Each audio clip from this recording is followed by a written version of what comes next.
Hello, everyone, and welcome to the inaugural episode of Streamsekai.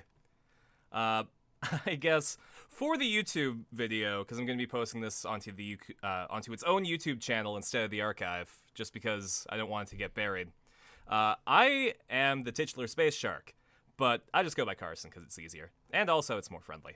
And we are playing the Konosuba tabletop role-playing game. It's a D6-based anime tabletop RPG set in the Konosuba universe. I just finished watching both seasons and the movie yesterday, so I hope that I have a good grasp on the world that we're supposed to be exploring. That being said, should we maybe get started? Do we have enough people in the audience right now to make decisions based on our characters?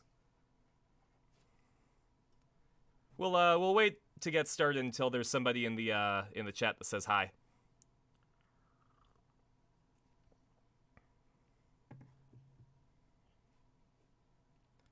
Oh, hey, we got Gideon.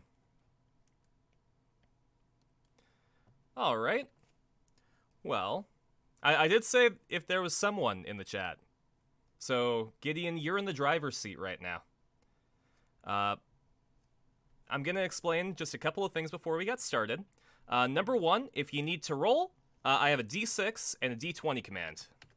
So you can roll a D6 by doing exclamation point D6, and you can roll a D20 by hitting exclamation point D20.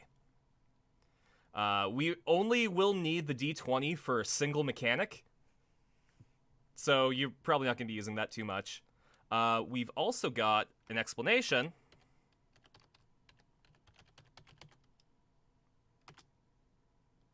If Nightbot wants to say a thing. There it is. And, yeah.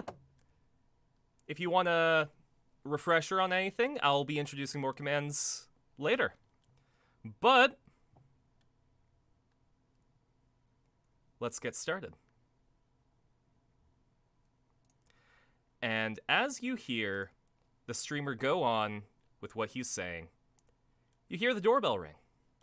Your name is Korin Kadoya, a 25-year-old man from Japan who lived the most of his life in America.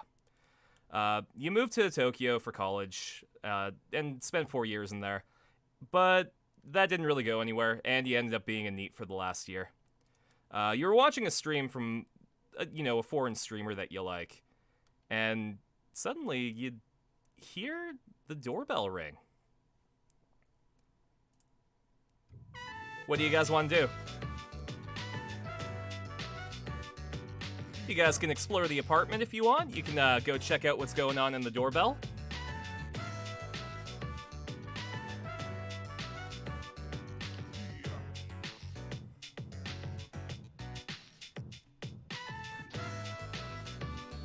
Yeah, the music's... I had to line stuff up. Yeah, you live in a bit of a dirty apartment, all things considered. As a shut-in, you don't really go out much, so... You got your nice action figure collections, you got the trash bags hanging out. Check the peephole? Alright. So you go up to the peephole on your door, and you see somebody's butt on the way out. It is the mailman. You have been delivered mail. It's on a loose pile in front of your door because your mailbox broke and you never replaced it.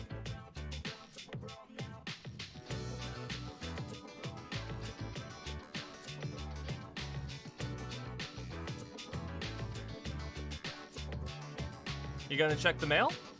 Alright. So you open the door and gather the mail that's on the ground. It's in a loose pile. You shuffle your paperwork a little bit. And you take a look through them. You've got your rent bill, you've got your utilities bill, you've got a notice that you have won something, though it doesn't quite seem legit. You get a lot of those. But then you see a flyer for one of your favorite game stores in Nakano Broadway.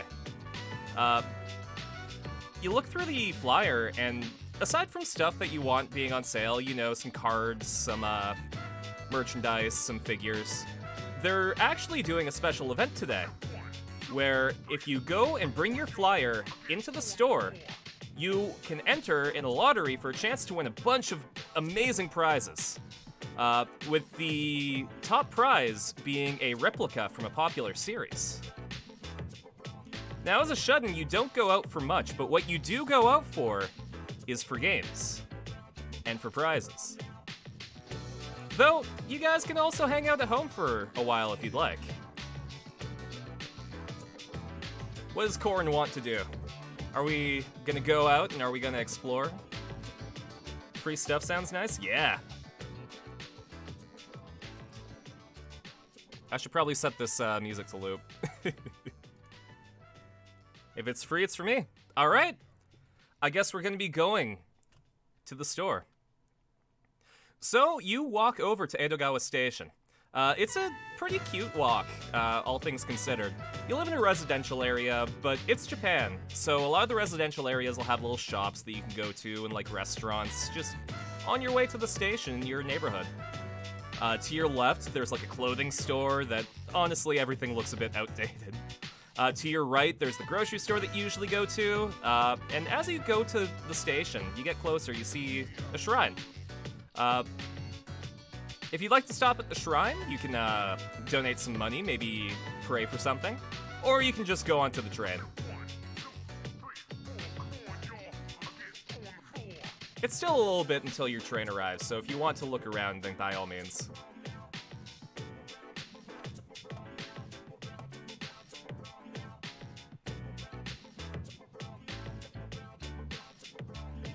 You gonna go get some food? Alright. You go into the grocery store.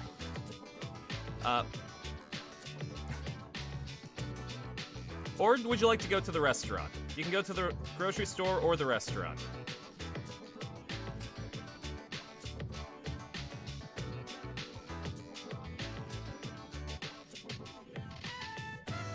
Oh, you want to go to the Konbini?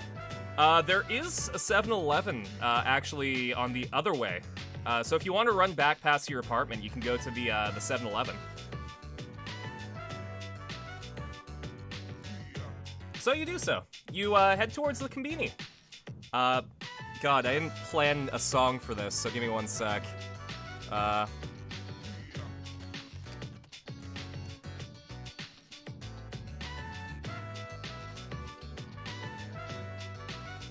There we go.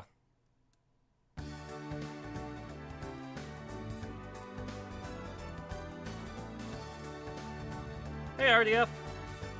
Alright, you enter the convenience store. There's a wide variety of stuff that you can grab here. Whether it's a bento box, you can grab some rice balls. If you'd like, you can go to the Oden counter and get some soup.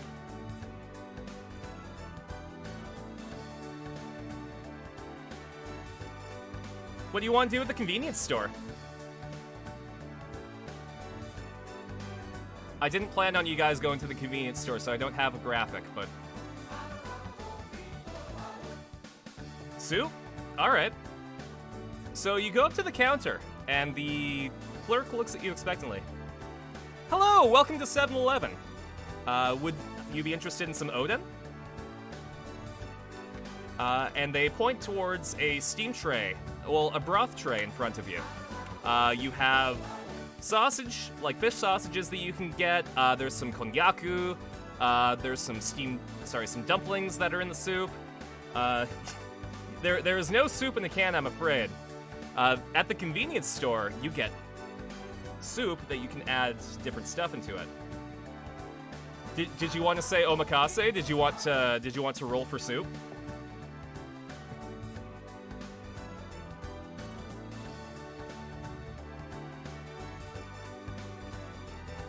You want some fish sausages? Okay.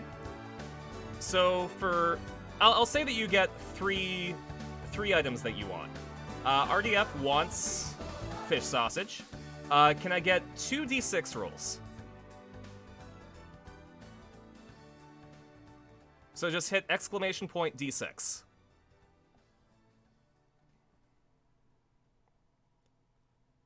Oh, you have to do them separately, I'm afraid. 6? Okay. 6 and 5. Okay. So if I go to Oden and take a look. So you get in your Oden some fish sausages. Let's see. 1, 2, 3, 4, 5, 6. You get some dried sardine in there as a flavor booster. As well as 1, 2, 3, 4, 5. Ooh! You also get some deep fried tofu.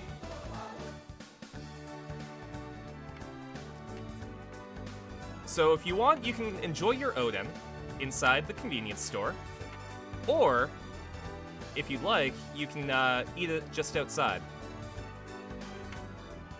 The man asks for 700 yen, which you give him. You have 700 yen on you.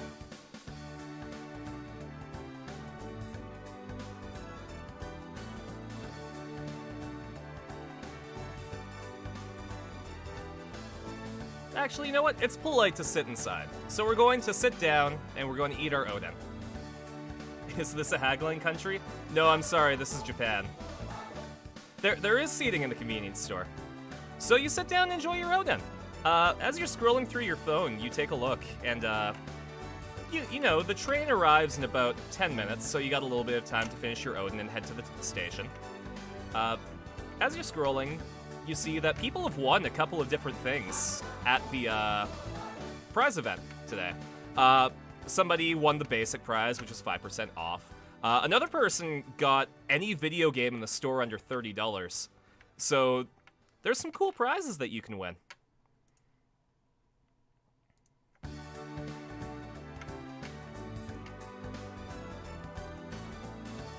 As you finish up your Oden, it's about time for your train to come, so you walk on your way to the station. You climb the stairs, pay your fare with your Passmo card, and hang out until the train comes.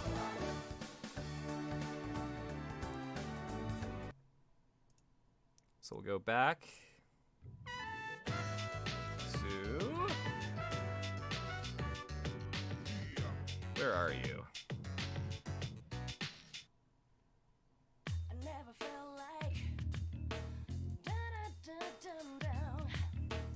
As you're hanging out on the train, the scenery passes by. You have to do a quick transfer at another station from the Keisei line to the Chuosobu line over at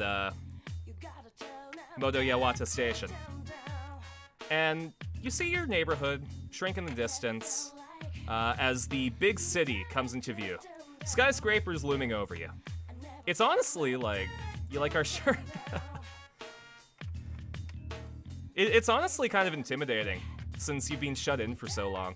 You know, you used to take the train to school all the time, but that was a year ago. Thankfully there's no one else on it, so you kind of veg out while looking at your phone. Your friends message you online, actually, and they're saying that one of them actually won an idol key ring from their favorite girl group. So there's a couple of different prizes going up. Your other friend shows that there's a set of first edition cards from a TCG series that you like, but they didn't check them out to see which cards they were. Delete your friends. I don't know. Your friends are being really nice to you by telling you what exactly is going on. You can delete your friends from your phone if you want, but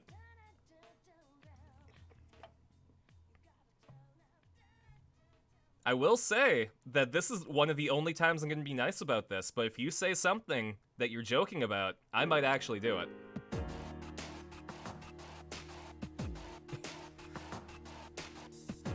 Your train pulls into the station, and you walk down the aisles to Nakano Broadway. Nakano Broadway is nerd mecca. Of course, there are some normie shops on the way. You know, there's a Uniqlo, there's some bars, izakayas. But Nakano Broadway has absolutely everything that you need all in one place. It has grocery stores, it has restaurants, it has an arcade, but most importantly, it has a variety of different stores that you can go to, named Mandarake, where you can find trading cards, you can find cosplay, you can find animation cells. But you want to go to the main place. The one that you're really excited for. The main Mandarake.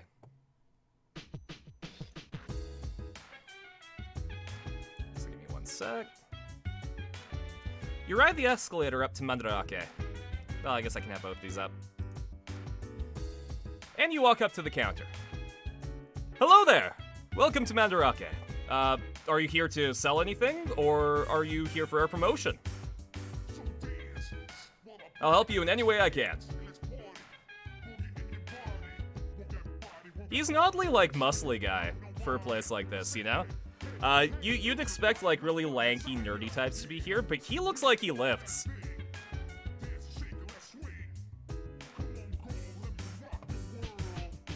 Ah, you're here for the promotion, huh? Alright, well, if you hand me the flyer, I will give you a spin of the lottery machine. Do we have anything on us worth anything? You check your pockets, and you've got your cell phone, you've got, your wallet. Inside your wallet's your Passmo card, you know, a few thousand yen, and you know what? Let's use that D20. If you guys want to roll a D20 to see if you have anything good on you, I'll say, anything over 15.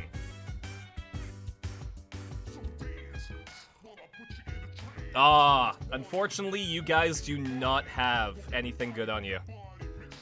So, unfortunately, you can't sell anything.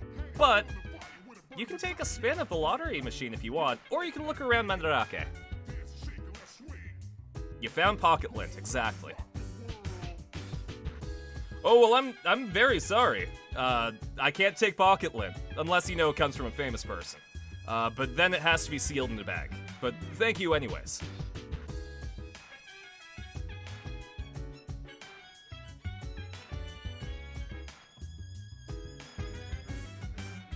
You guys are gonna spin to win?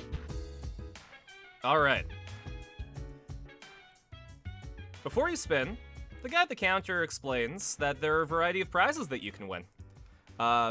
If your ball comes out white, it's a coupon for 5% off anything in the store. If it comes out blue, you get an idol keyring. Red, any video game under $30.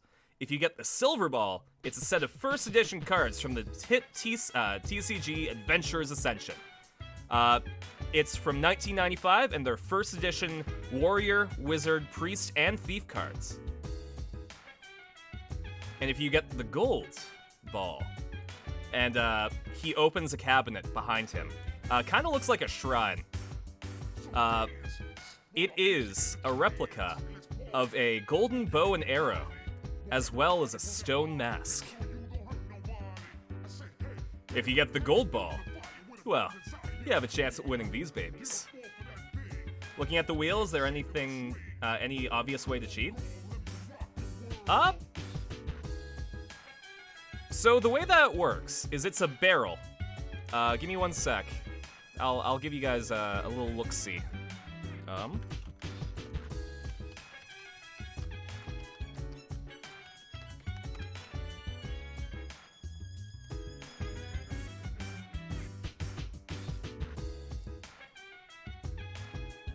Open image.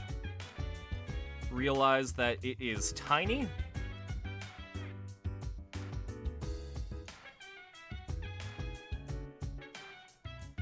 And I forgot to do a display capture. Great.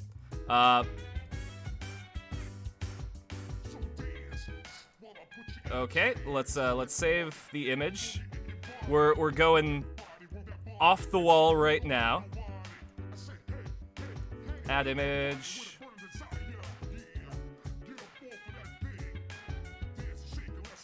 Downloads. Didn't let me download.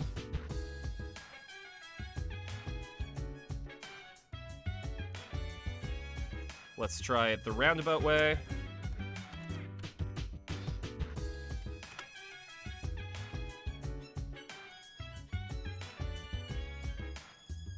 There we go. It's one of these bad boys. So as far as you can tell, I mean, you won't be able to see the ball coming out until it comes out. So you can try to cheat by tilting it, but I don't know how much it'll affect your capacity to play.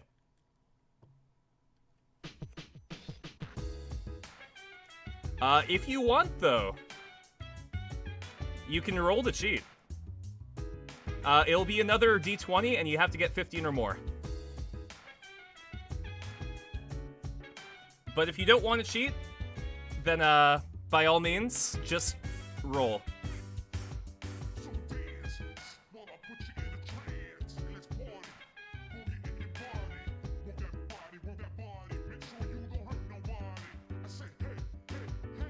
Any marbles in the store that you could buy beforehand in sleight of hand? So, at a store like this, everything is a collectible, meaning that if it's something loose, it's going to be in a package. You can try and sleight of hand some marbles, but any of them that you try to sleight of hand will probably be worth a fair bit of money. You may as well steal them at that point. Hey, I'm waiting for you. If you're gonna spin, spin now. I got other customers that I need to take. We'll do a poll. How about that?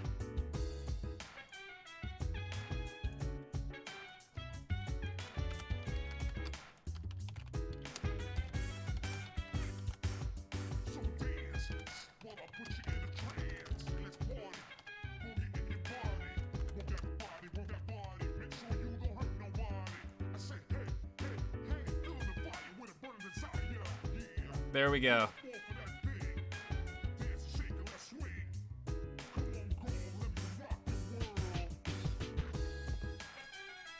So are we gonna have core and steel, or no? That's no dignity if you do that.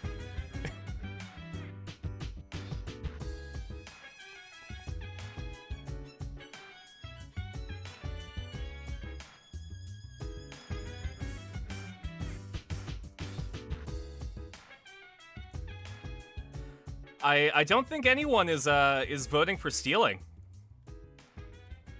You rolled a 19?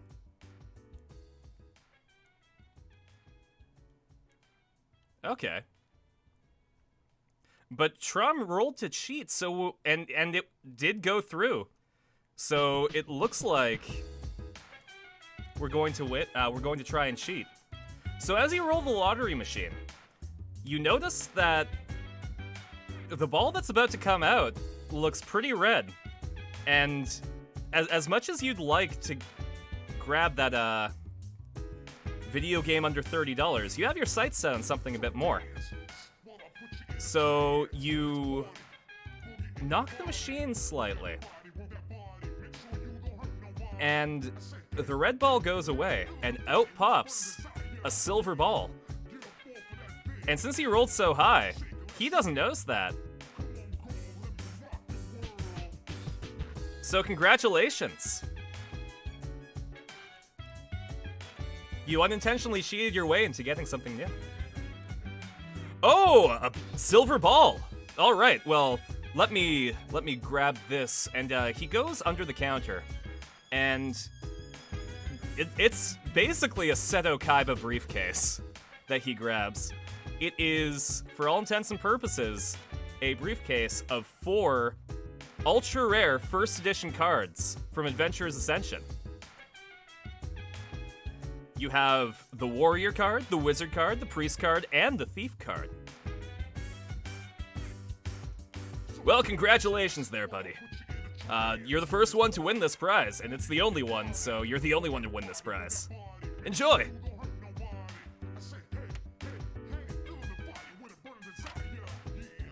So you have won some trading cards.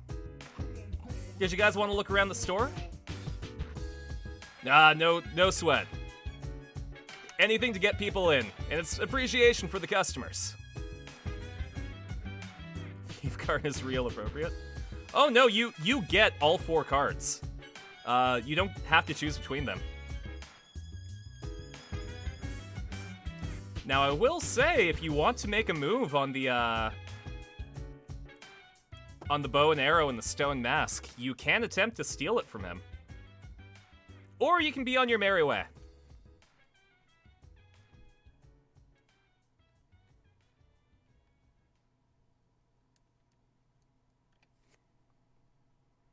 Are the regular jeans a Rick and Morty signature item?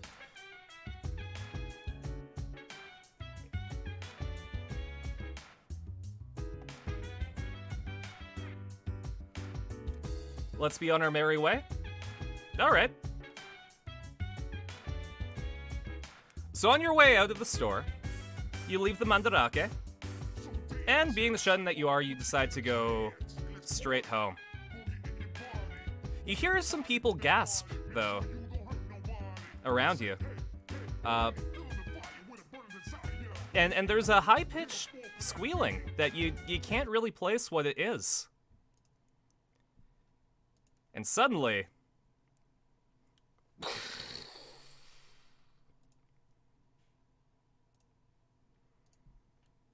everything goes dark. There's nothing you can see. There's nothing you can smell. There's nothing you can taste. And you can't feel anything at all.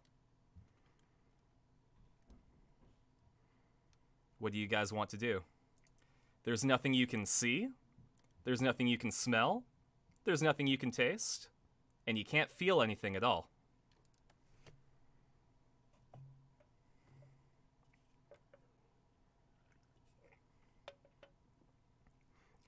How could this happen to me?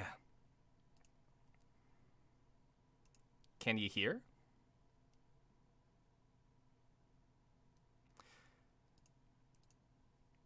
You hear, as you get to your senses, a woman laughing.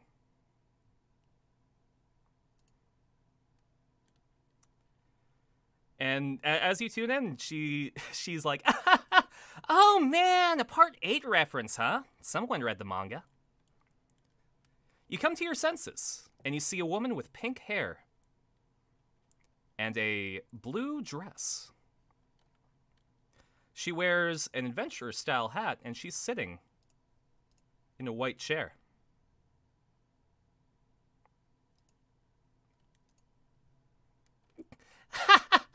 Oh my god! Oh, geez, I shouldn't be laughing. Hold on.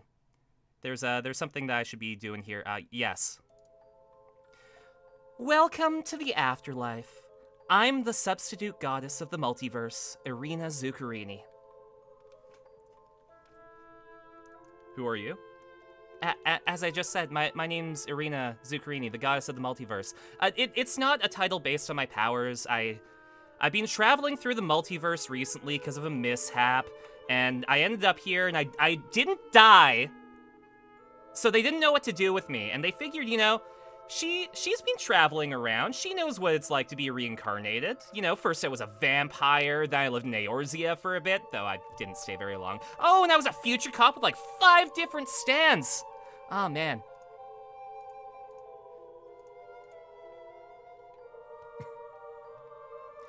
Anyways, you've passed on into the afterlife.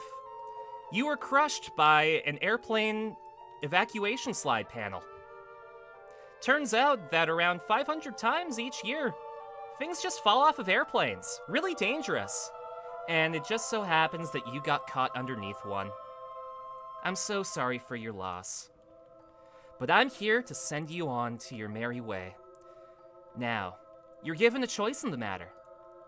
If you'd like, I can reincarnate you back in Japan with a loving family. What happened to your limited edition trading cards? You still have the briefcase on you. You were able to take the briefcase and all your clothes and everything that was on your person to the afterlife. Very luckily. I can reincarnate you to a lovely family. Or, I can send you to heaven. Though, frankly, from what I've heard, heaven kinda sucks, it's boring, you just hang out on clouds and look down. There's nothing to do there.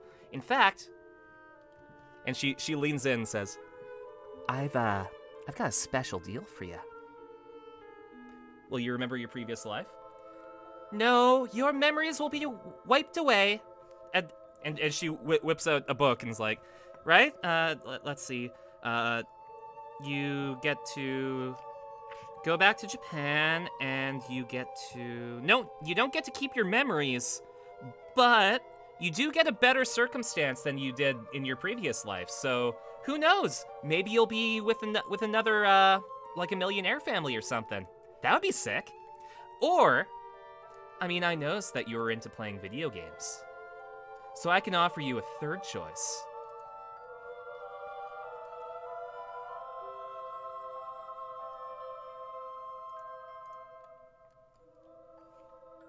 She's offering you reincarnating in Japan, being sent to heaven, or the third choice. Do you want to hear her out on the third choice, or do you want to decide right now?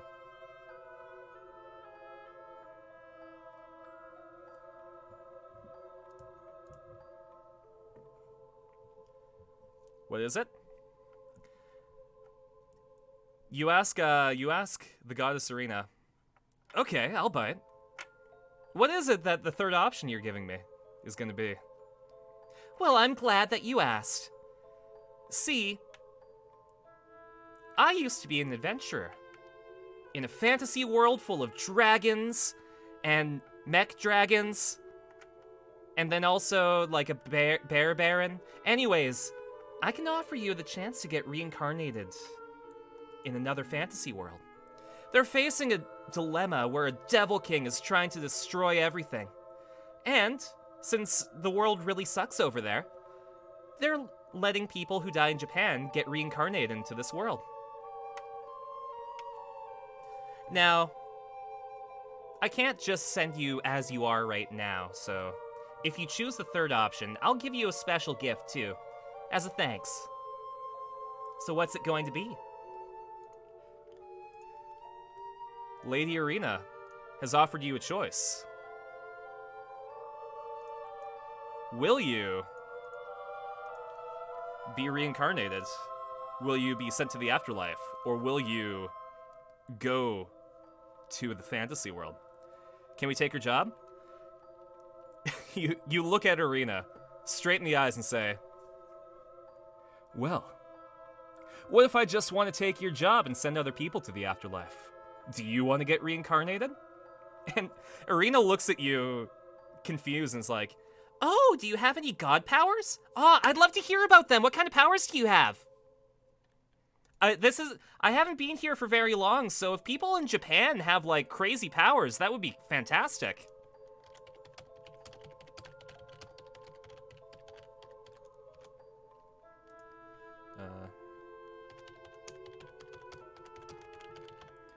Reborn in Japan. Go to heaven. Or...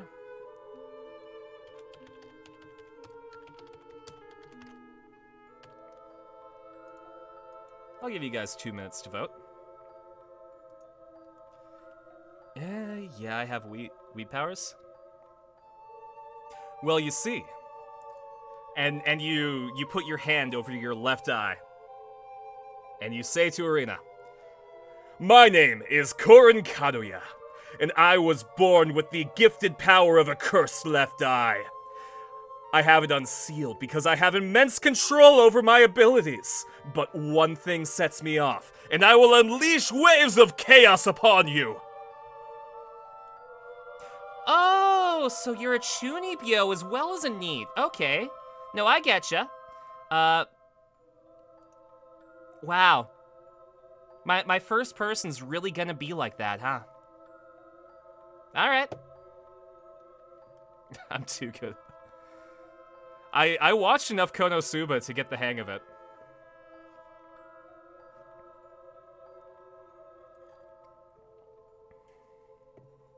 There are 36 votes for Fantasy World time.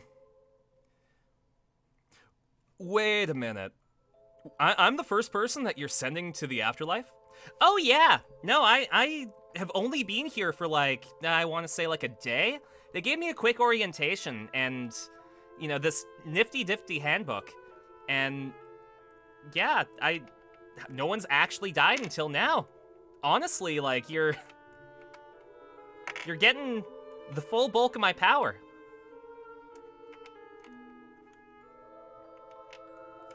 Is this how I RP Irina?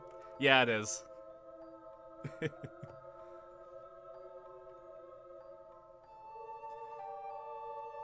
How likely are we to... So, here's a question, Irina. How likely is it that I'm going to be reborn with my organs outside of my body? Well, I'm gonna be real with you. This book says that there is a 0.3% chance, but that's only if I'm trying to do it. There are fail-safes set to prevent these things from happening, though the immediate death, I should say, of a reincarnated person in the fantasy world is only if I'm intending on doing it. And if you don't want to anger me, then you probably won't be reincarnating as a blob of organs.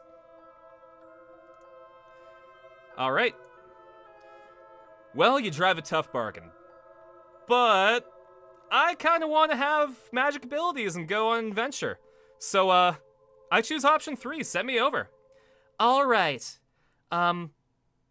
Geez, I'm supposed to give you a boon in as thanks. What do I have here? Oh, that briefcase. What do you guys have in there? I'll be honest. I've only been here a day, and they haven't delivered any of the magical items yet. So, yeah. If you have anything on you, I won these cards, and you open up the briefcase just before I died. Would that be any help? Ooh, this is theme appropriate too. All right, hear me out here. I'll reincarnate you in the new world with the ability to change classes. Each of these cards will let you unlock a different class that you can use at will. So by all means, be off and enjoy your time slaying the Devil King. And the world goes black.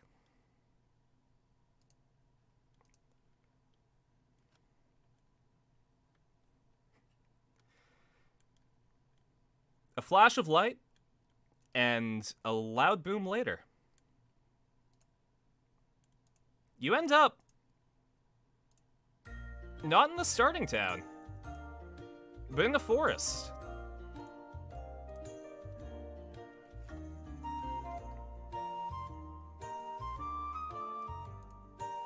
You check your fingers. All of your fingers are there. In fact, all of your organs are there as well.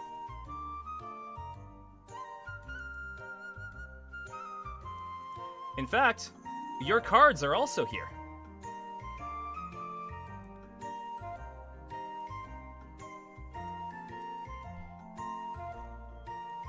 Change class, wizard. You whip out your wizard card. Draw! Wizard card! And it does nothing. You inspect the cards. You take a look at your cards, and aside from still being in the briefcase and being in mint condition, they have a bit of a pearlescent sheen to them. When you hold them up to the light, where they were once just kind of like a holographic material, it feels like they're exuding an aura. Like, imagine the shiniest holo foil card that you have, but make it, like, always shimmering. Like, these things are fucking rad. Aside from that, though, you also notice that on the side of your belt, you have a little leather pouch. A hard leather box that will fit these cards perfectly, so that you can use them quite quickly. Look to see if anyone else is there. You look around, and aside from a tent that somebody's put up, you hear some shifting in the forest. And as the shifting starts,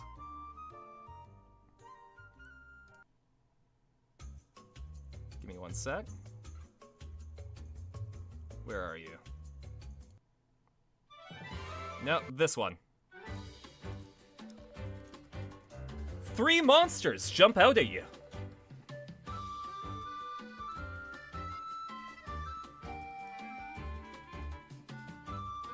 From out of the forest step 3 what looks to be bipedal dogs.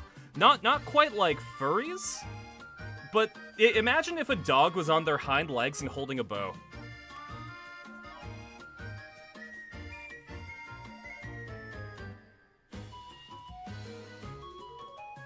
I'll give you guys the chance to try and identify what this thing is if you roll a d6.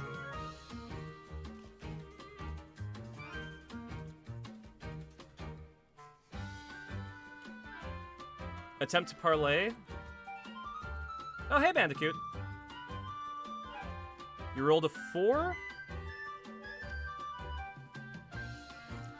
Unfortunately, all you see of them are just bipedal dogs with a bow. It's quite odd, really. They just, They kind of freak you out, to be honest. Their eyes are kind of glassy and, glazed over. Oh, also, give me one sec. For anyone who's new.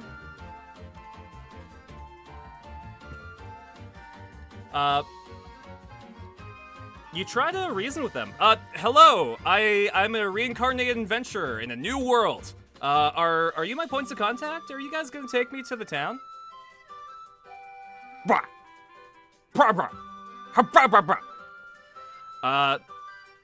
And an arrow whizzes past your face.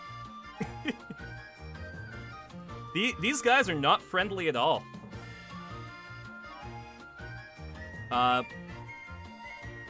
You guys are gonna have to fight. So, you raise your fists.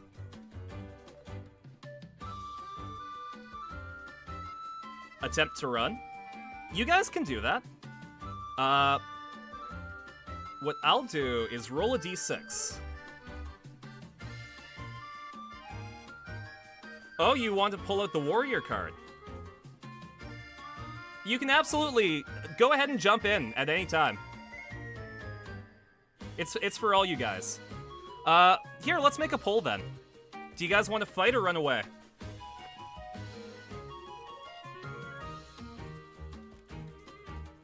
How about... We'll use the viewer remotes for this. If you do Scared Carson, you run away. And if you do Glasses Carson, you fight.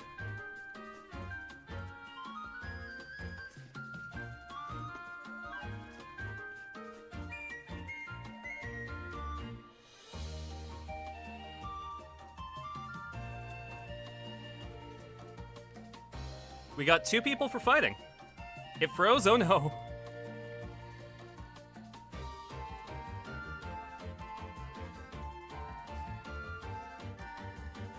Well, no one's posted a Scared Carson. So it looks like we're gonna be fighting. If you want to throw an attack down... Oh, geez, thank you so much for the bits, Trom.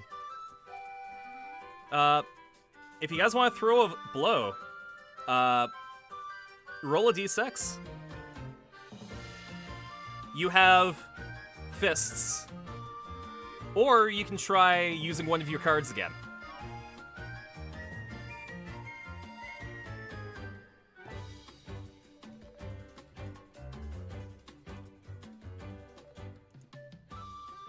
A 3. That's 3 plus the secret stuff that I have behind the scenes. Let's see.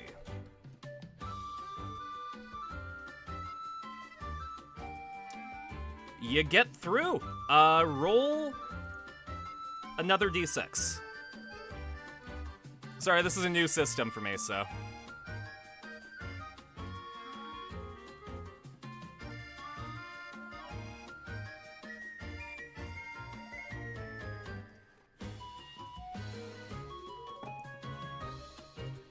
D6. Oh no, Nightbot's slow. There we go. A 5. Okay, you do 5 damage to one of the kobolds. As one of the kobolds is gonna start to attack you, you hear a shout from the distance. You need to be careful! Let Mura help! A voice is yelling out to you, and a figure bursts through the trees with an armful of stuff. They're this squat little lizard-like thing. I would say in this situation, roll a d6. If it's above a 3, you can use your knowledge from the previous life to figure out what this thing is.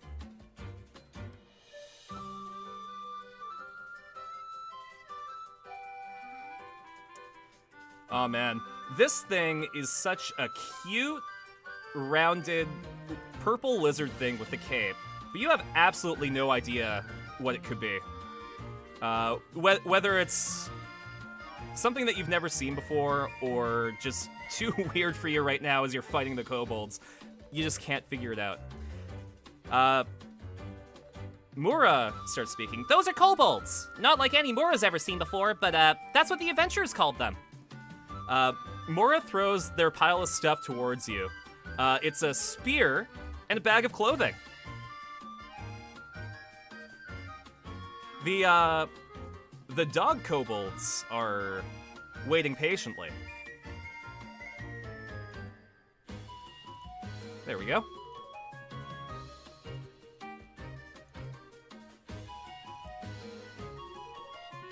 You're not naked, but you're basically wearing, like, sweatpants in medieval times. You are incredibly out of place right now.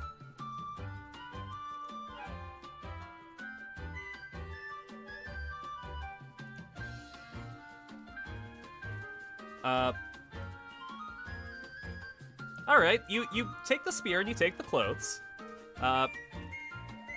Alright, use that spear to defend yourself. It's not much, but it's better than your bare hands. And then Mura from seemingly out of nowhere, possibly Hammerspace, pulls out a 6-foot-long greatsword and heads into the fight with you.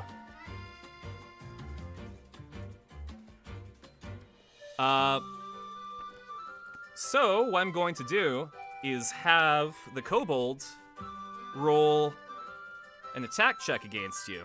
And I'm gonna need you to roll a d6 for the dodge check.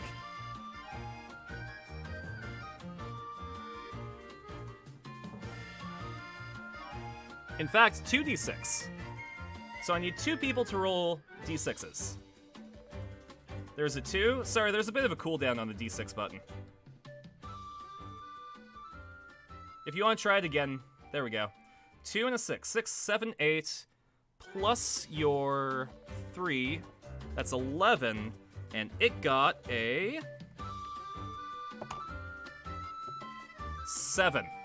So the dog whips out its bow, aims it at you, and with a fires it off, narrowly missing you as you reach down to pick up the bag of clothes.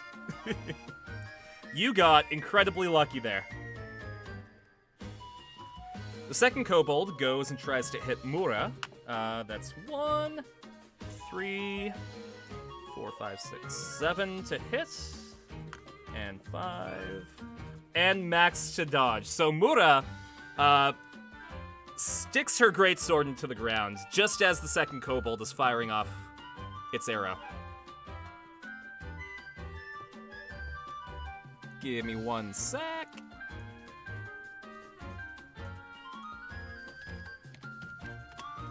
Because it's Mura's turn, and I just realized that I don't have her character sheet out right now.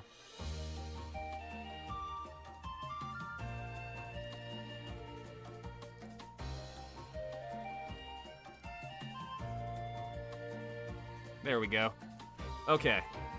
So that is 1 and 5 plus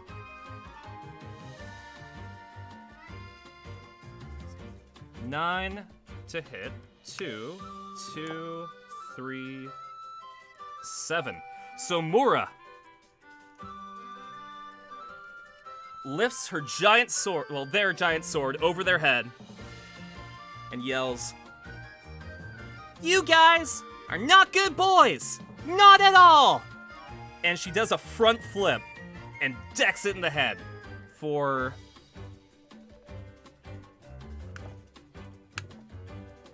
Oh, that's minimum damage, but that's 13 points of damage. When can players use the blessings? So you can actually use your channel points to buy the blessings. There's an Axis blessing, which lets you add a d6 to your roll, or the Eris blessing, which lets you re-roll anything. If you want to use a blessing, just redeem it, and I'll apply it to the most recent thing that we've done. So that was Mora's attack. And it's up to you guys. What do you guys want to do? You can hit the thing with your long spear if you'd like. You can try to run. You can attempt to swap out your cards.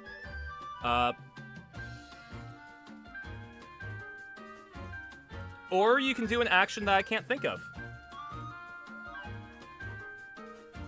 Attack one of the things with the long spear? Alright. Do you want to attack the one that Mura just hit, or do you want to attack one that hasn't been hit yet?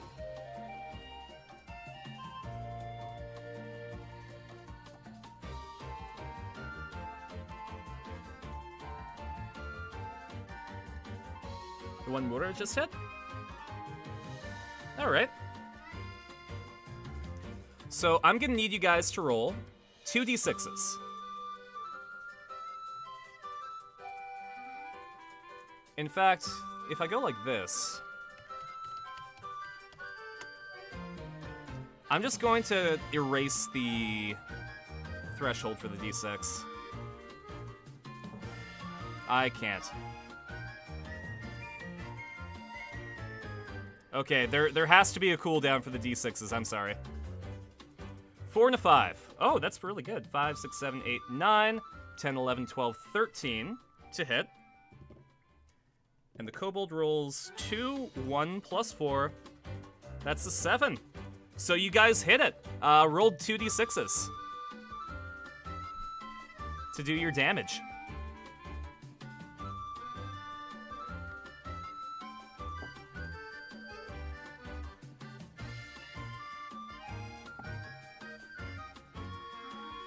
All right, that's 1d6.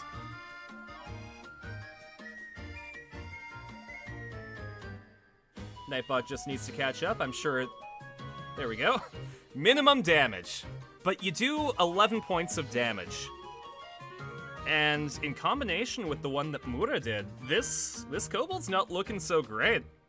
In fact, at the sight of one of its allies getting completely trashed by you two, one of the kobolds just decides to bail.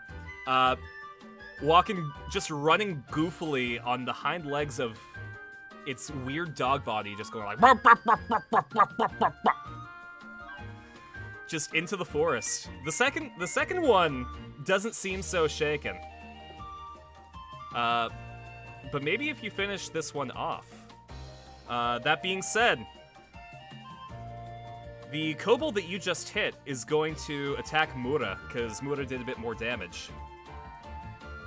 So it got, oh, that's a 6 and a 3, 6, 7, 8, 9, 10, 11, 12, 13 to hit. Is Mura gonna get hit? Let's see. So that's 2d6 plus, oh no, 5, 6, 7, 8, 9. Mura gets hit. So that's 2d6 plus 8 for the kobold. 5, 6, 7, 8 for 16 points of damage. Thankfully, though, Mura's cape provides a little bit of defense. So because of that, she takes 15 damage.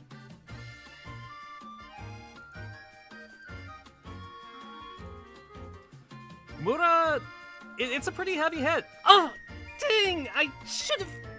Oh. And she grabs the arrow and breaks it in her shoulder to keep fighting. Class change priest. You can do that on your turn. Right now, it's Mura's turn. And she's got hurt, but with a 4 plus. Sorry, 4, 7. That's a 6 to hit. So.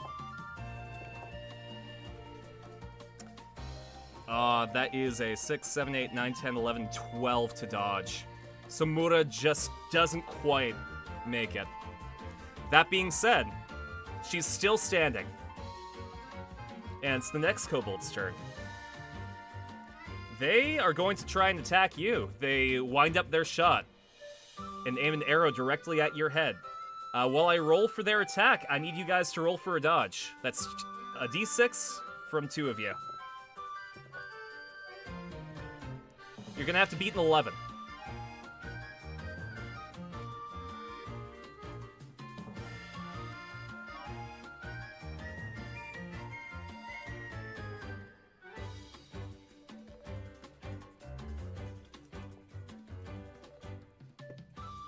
You're at 8.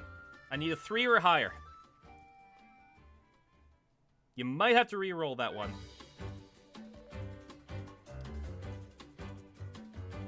Oh, and you're gonna add another d6. Okay, so Trum, re-roll your d6, and then a little bit later. Oh, there we go. Now Bandicoot, roll your d6 for your blessing.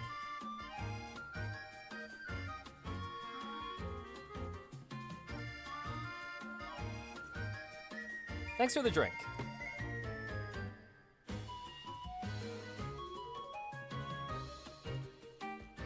Sorry, that's a bit too late, Trum. So that's 4, 5, 6, 7, 8, 9, 10, 11, 12, 13. So you dodge that arrow. It looks really, really close for a second.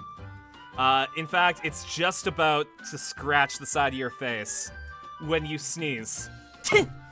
And with that extra propulsion back at the very beginning of your sneeze, it slips past you.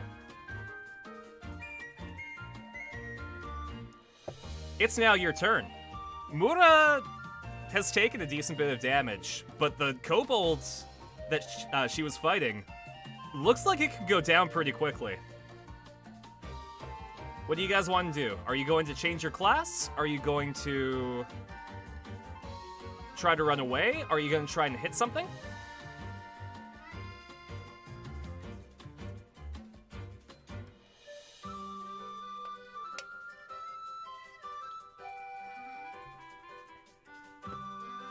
So all the d6s were added together?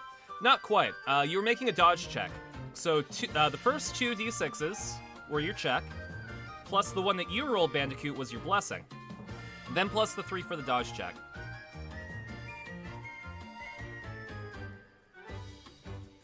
Alright, so we got 3 votes to hit. So RDF, I'm sorry, but we're not going to be changing to Priest. You're going to try and strike with your long spear. I assume you want to hit the one that was about to go down, right?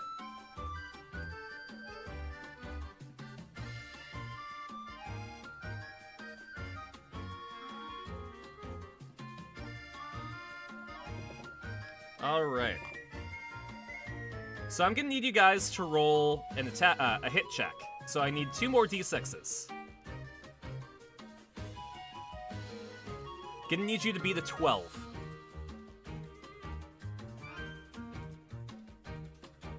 That's 5.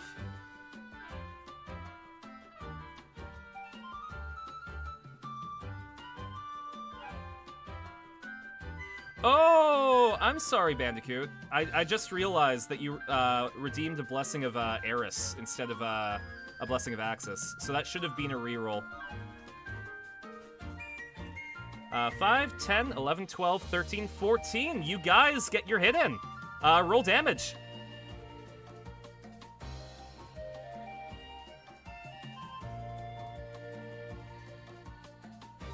I will say, if you guys can get above, like, 13 damage, you should be good. Oh, that's max damage from Trom.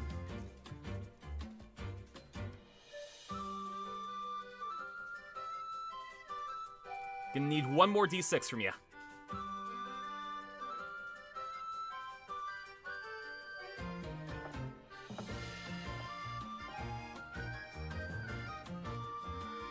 Oh, that is basically max damage.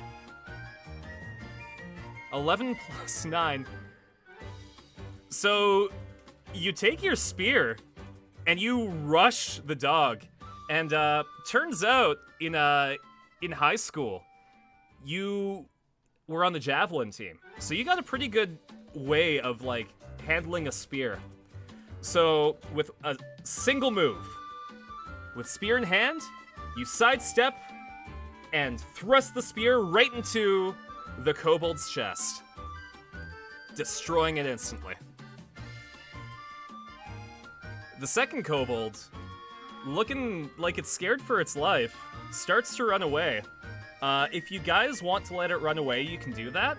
Or I can give you guys an attack of opportunity and you guys can try to finish this off.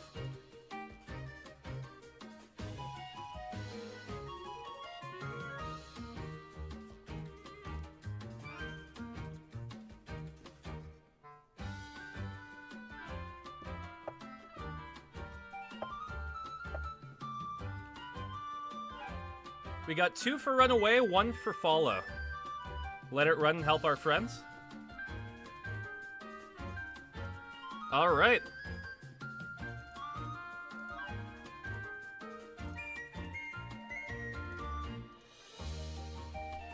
Give me 1 sec.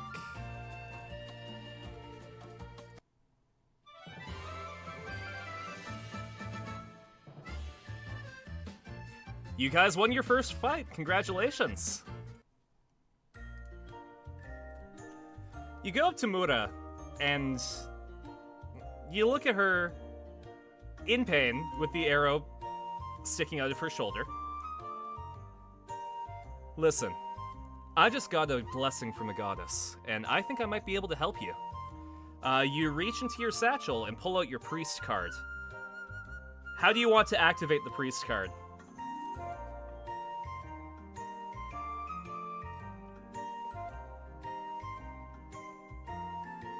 What do you guys want to do to try to activate this card?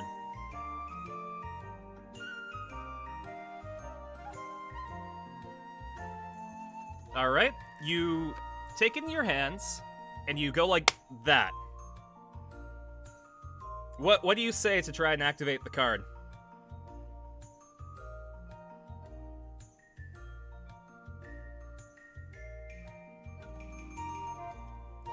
Are you going to do just a general prayer? Are you going to pray to Arena? Are you going to pick a god from your plane?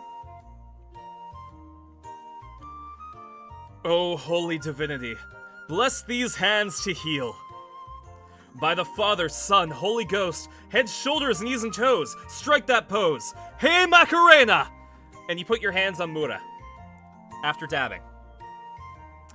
Oh, well, thank you very, very much, but, that's not how you activate that. I'm so sorry. I was actually, I got a message from Lady Arena saying that she messed up and accidentally sent you to the woods, and that you needed my help. And, you know, the last god that, you know, I dealt with wasn't so great, so I figured, you know, this one might be better. And, oh, I'm so sorry, you're embarrassing yourself. But taking advantage of your situation, Mura actually has this deadpan look on her face. She's looking past you, as though something might be wrong. And as you turn around, a large panther-like creature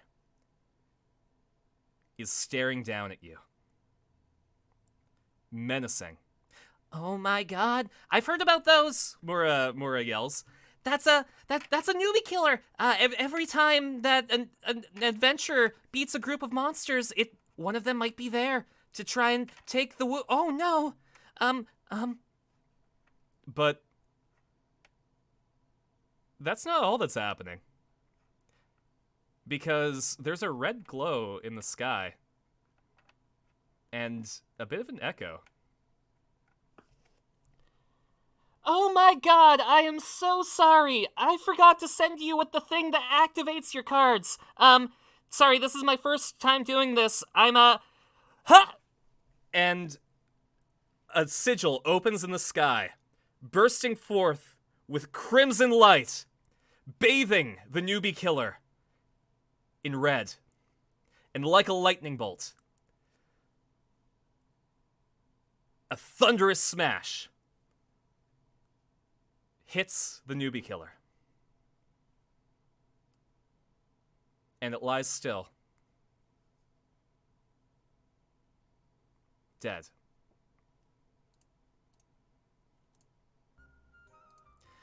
Oh! That must be the thing. Yeah, she said that she was gonna send it, but she had to find it first. And Mura hops up onto this newbie killer. Whoops, wrong one. There we go. She hops up onto this newbie killer, reaches in, and whips out a sword. And it's a short sword with a weird indentation on it.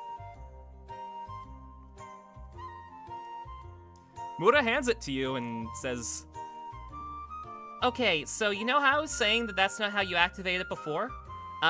So you take this sword, and Mura grabs puts the sword in your hand and grabs your hand, and she whips out the priest card that you were using, and you take this, and you stick it into the sword. And she moves your hand to stick the card into the sword, and the sword glows a pink light, as suddenly you feel like you might be a bit more adept at magic, but a bit less strong physically. You know that something has happened.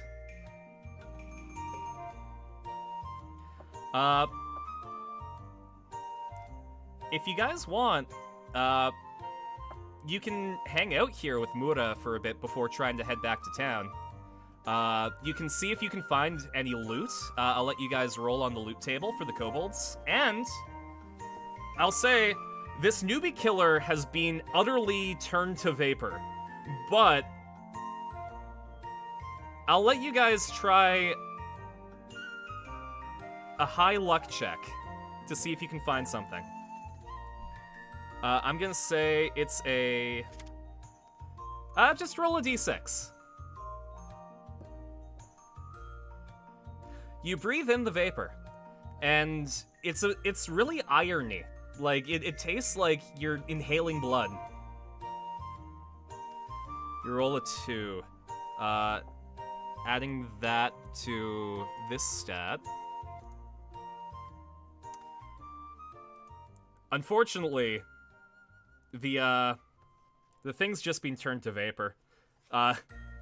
Now part of it's inside of your lungs. It'll be with you for the rest of your life. At least the experience of doing that will be. But on the plus side, I'll let you roll another d6 to see if you can find any loot on the kobold.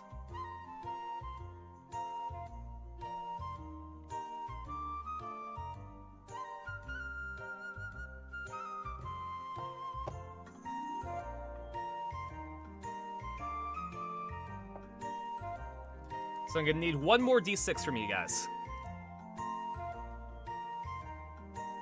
Okay. So,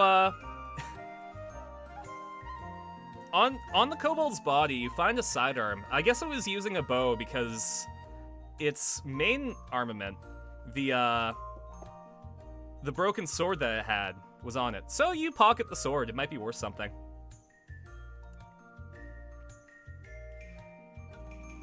Alright, so you guys are just vibing in the forest with Mura. Wow, I didn't realize that you guys... Well, I didn't realize that you could fight. Adventurers like you, they, if they surrounded, all the newbies come here, so they just run. Good job. I'm kind of impressed. Do you guys want to talk to Mura for a bit?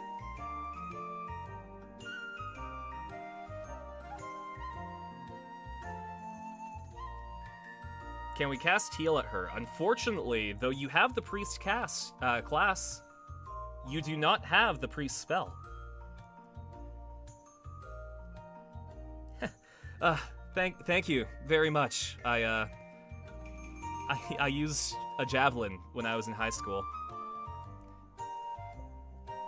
Marcus, so just as a recap, you were living in Japan and got a flyer to go to your favorite store and get a prize. Once you got the prize, you were promptly hit by an airplane escape slide panel and sent to the afterlife.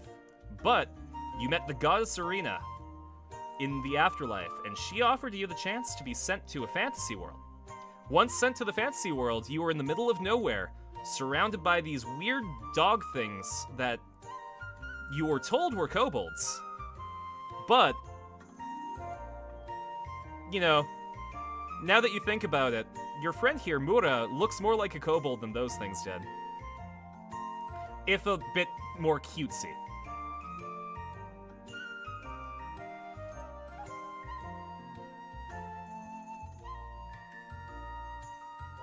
Yeah, you know, I always admired adventurers, when I was alive, but, you know, now that I am one, it's gonna be lots of fun. Can I show you to town? Did you want to try and hunt more monsters? I noticed that you don't have an adventure card. Maybe we should get you registered.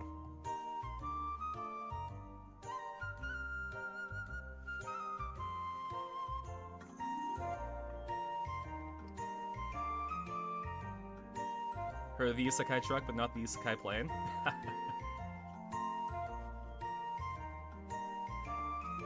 You guys want to go to town?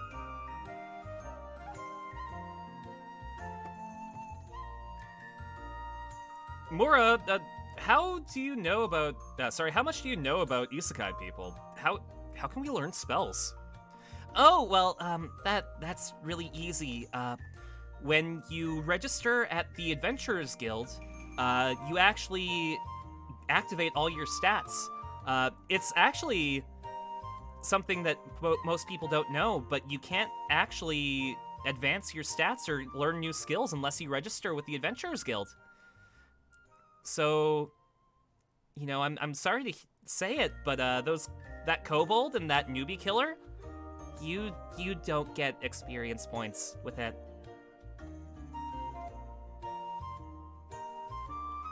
I will tell you.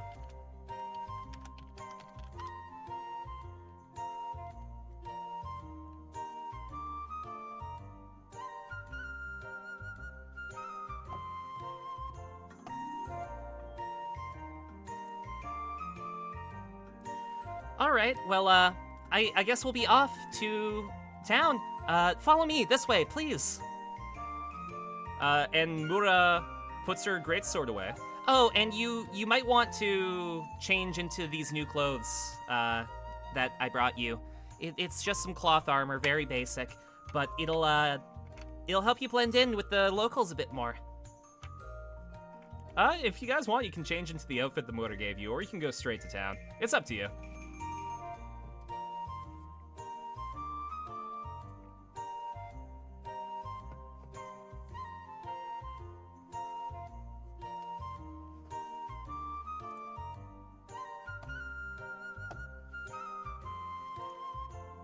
I'll say, if there's nothing that you want to talk to Mura about, yeah.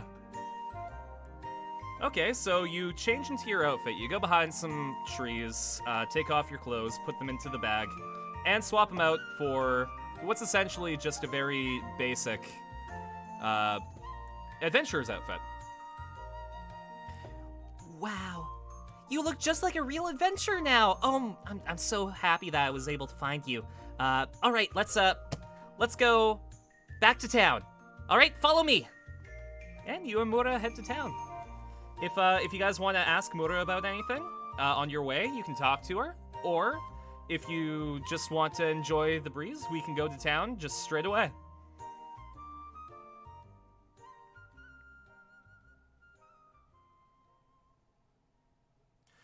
You guys weren't on a plane.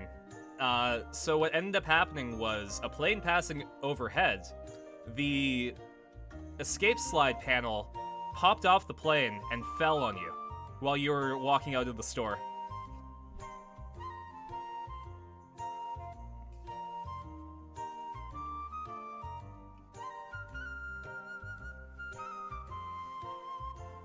Yeah, you can talk to her. What's the name of the town that we're going to, by any chance? Oh, it's the town of Axel. All the newbies actually start out there. In fact, anyone who's reincarnated is reincarnated into that town. I have no idea what ended up happening with you.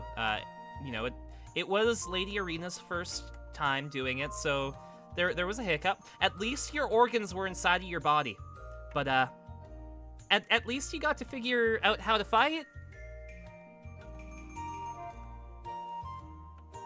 Dead like me vibes. Yeah, that's Axel. Tell her about the plane. Yeah, I mean, I was reincarnated here because an airplane panel fell on me. It was actually real. I didn't notice it happening, so I didn't have a chance to be scared. What's an airplane? I've never actually heard of one of those. Is it?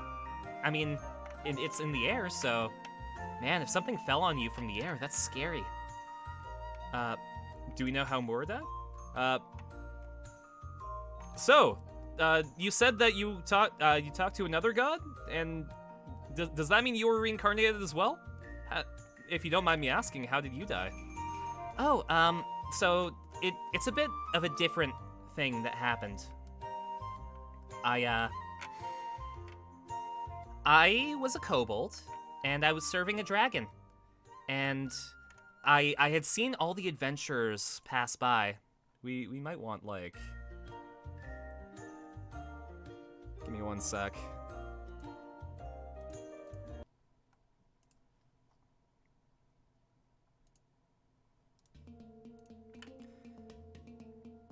There we go.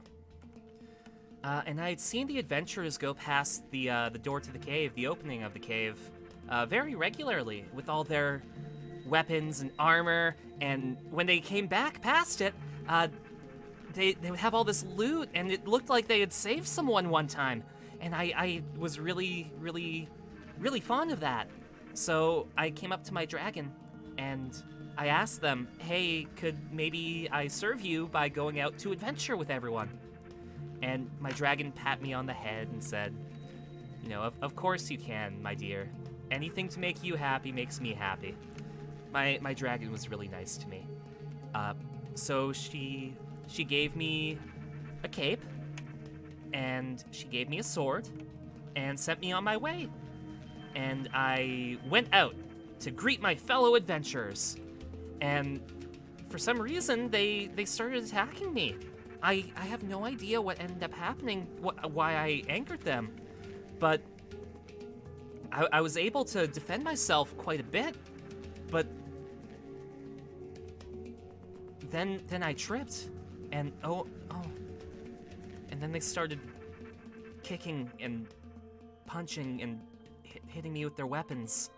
And by the time I knew what's happening, I heard a voice, and I was in this room, a deep red room with lava, and I had thought that I'd gone to a very bad place, but the voice was like, "You, fallen monster who was besmirched by humans, go forth into a new world and wreak havoc on my behalf."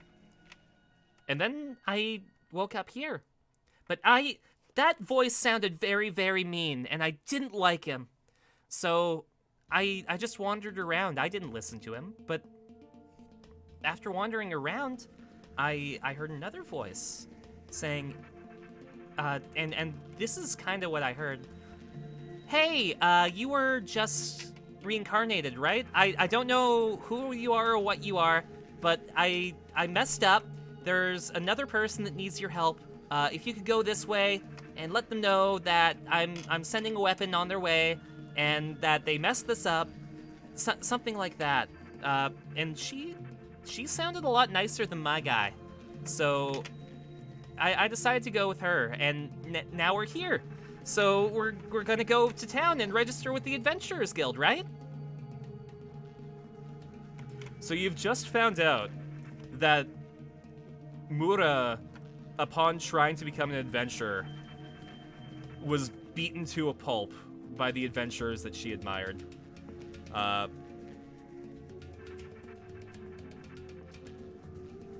But something odd strikes you about the other voice. I guess there's another god that's reincarnating monsters.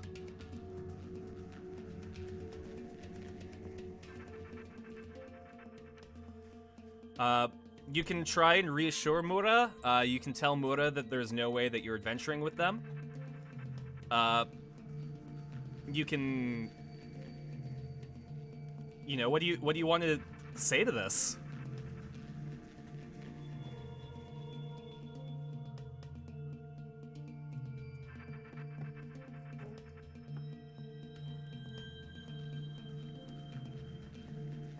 We got one person wanting to reassure Mura. Give her a big hug and tell her that you'll be her party member. Oh, that's a good one. Listen, Mura, that... It sounds like those adventurers were trying to pick a fight with a low-level monster, and that's not cool. That's only for newbies. Only assholes go to the newbie area when they're high level. And you go down on your knee, and you give this purple kobold a big hug. And you say to her, listen, I'm not like those other guys. Not in a weird way. I'm not trying to say that I'm a nice guy or anything, but I'll be your party member. We'll be adventurers together. I'll stick with you. Don't worry. We'll keep each other safe. You break the hug, and you feel something drip on your arm as you finish it. And her eyes well up, and she's crying, and she's like, Really? Oh, you're just like I thought those adventures were supposed to be. Oh, thank you so much. I promise. I should tell you about myself. I'm what these guys here call a rune knight. I can add sigils to your weapons and your armor to make you stronger. And if you give me the gems that we have, that we get from loot, I can do elemental runes as well to change damage types. And I promise that'll be useful. I also know CPR. I was taught that by someone on the way here. So I can revive you if you get knocked out. Thank you so much. And as you finish your little heart-to-heart, you see the town getting larger in the distance. There's a big wall and a road leading to a large door. Surrounded by trees, there's a river. You've only had this kobold for 10 minutes, and if anything happens to her, I'll make this campaign ends with us being the big bad evil. I was telling Gideon earlier on that I made an NPC that you guys would like better than your player character. And I'm glad that I was right. Of course, and thank you. And you smile. Give me one sec. I need to get to this place. As you approach the town, there's an overwhelming sense of fatigue. You just got revived. You were in your first fight, and you're shaky on your legs. As you and Mura reach the gate, this feeling kind of overwhelms you, and you start to peter out.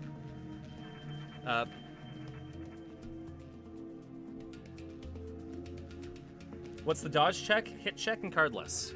Hit check is your attack roll.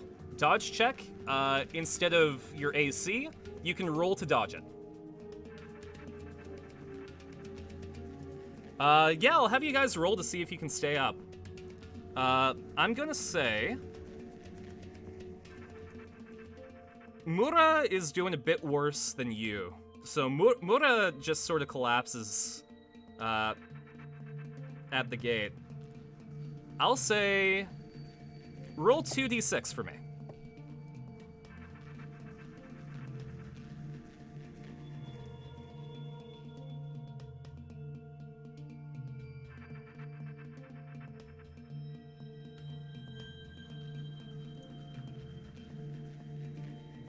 Come on, Nightbot, you can do it.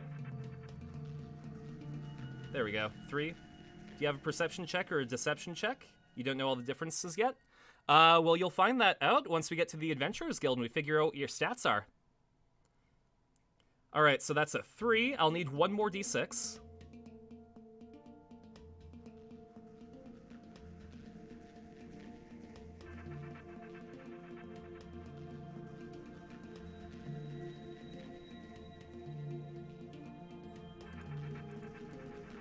So it would be real cash money if somebody could roll a d6. Oh, that is high. 3, 4, 5, 6. And I'll add your secret stat. 9. Sorry, I have a table that tells me the difficulties for certain rolls, so I just have to get to that table.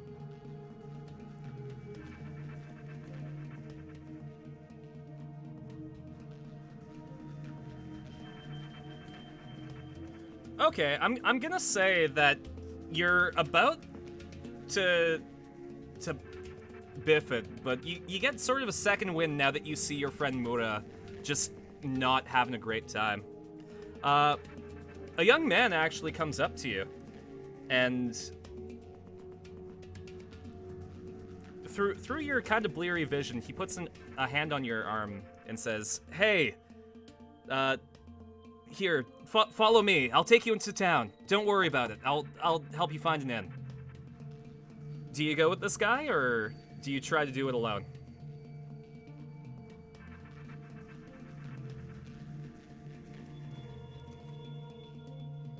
You're a bit shaky, but you can make it. However, this guy has offered to take you to an inn. Follow the guy and pick up Mura? Follow the stranger? Do we have any objections?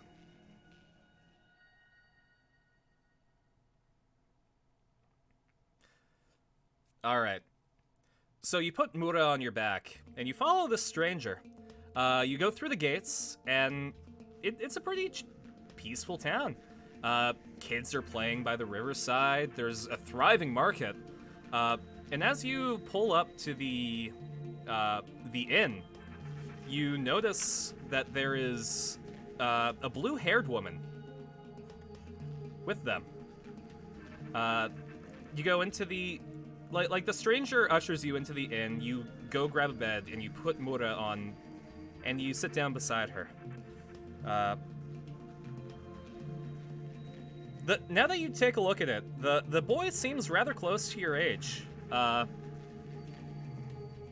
You ask him his name. You know, it's pretty rude not to know who saved you, so can I ask what your name is? He says, "Oh, I'm Kazuma. I work a part-time job at the moment, so I have to say, this is Axeltown to everyone who arrives here. But, it looks like you were in a bit of a bind, so, hey, this is Axeltown."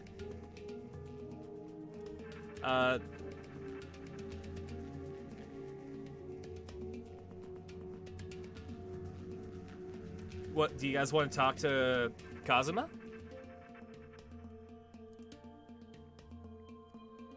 Give me one sec.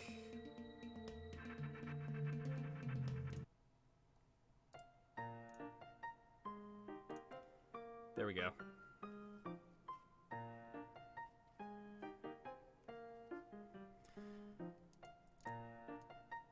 Good, I have it on loop, fantastic.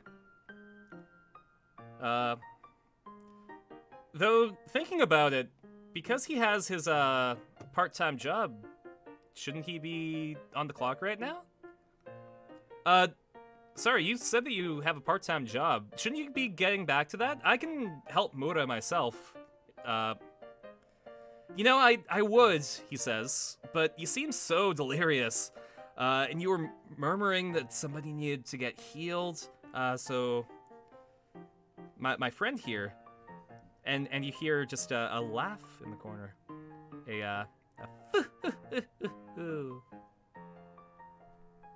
A figure slides out from the shadows with a confident laugh, but you have no idea who it is.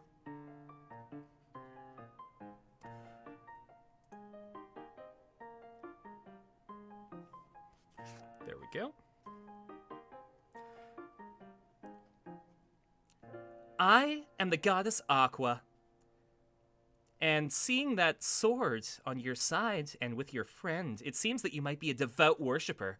So I decided I would show myself, especially for you. What would you request of the deity of water? This woman's claiming to be the goddess of water. How do you guys want to respond to that?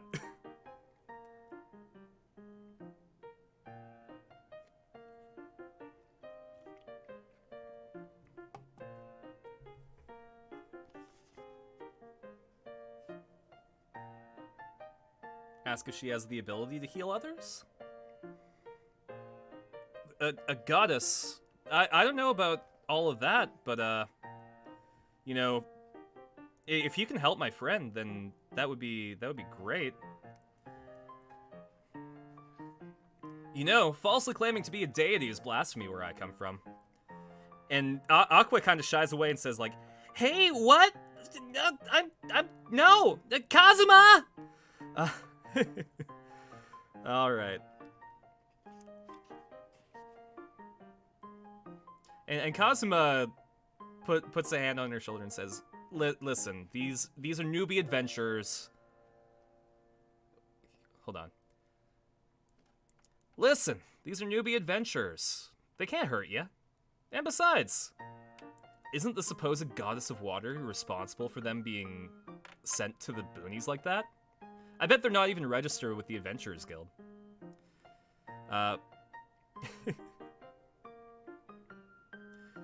Do you wanna tell them about what happened to you? How did you get in the boonies, anyways? Usually when people are revived, though I guess since Aqua's here, somebody else had to help you. Did they mess up?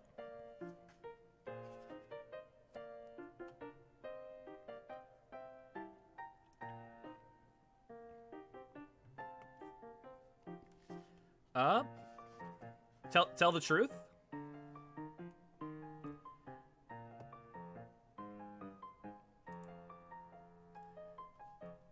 Alright, we'll tell the truth. And you tell Kazuma, oh, it was absolutely horrible. I was reincarnated by this goddess Arena. I was supposed to be in a safe place, I guess, but when I opened my eyes, I was in the middle of a swarm of dangerous monsters. I mean, there are 3 of them, but they ripped into Mora. It was only because of Mora that we ended up getting back here. Basically, the goddess messed up my starting location, and I almost died. You had a really rough time, huh? Cosma asks with incredibly kind eyes. Next to him, Aqua, with a sign hanging around her neck that reads, "I'm a useless goddess." She's sitting with her legs formally tucked under her. She's at a loss, which, you know, you can kind of feel that she feels bad for your situation. Netapuli, thank you so much! Natopoli? Kazuma explains that he was reincarnated here just like you. Yeah, I was in the same shoes. I got hit by a truck and almost died. Well, I did die. And I was reincarnated by Aqua here. I was given the choice of anything to bring. And I decided, as revenge against her, to bring her with me. And that kind of explains why she's here. Hey Aqua, look! I'm not the only poor soul that's suffering because of that. Shouldn't goddesses lead by example or something? Aqua groans, "I'm sorry." And she presses her head to the floor in apology. You start to feel like Kazuma's picking on a weakling.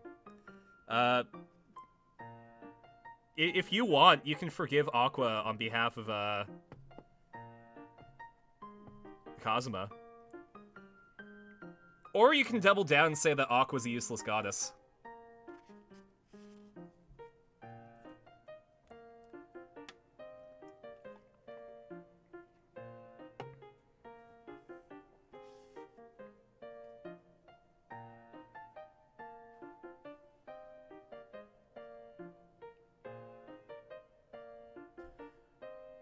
Forgive Aqua? Listen, it's all water under the bridge. You weren't the one that did this to me, so, you know, if you can help out my friends, that would be more than enough. It would also be nice. We have no money, so if there's a way we could stay for the night, that would be great. And Aqua kind of perks up and says, "Oh, that's simple.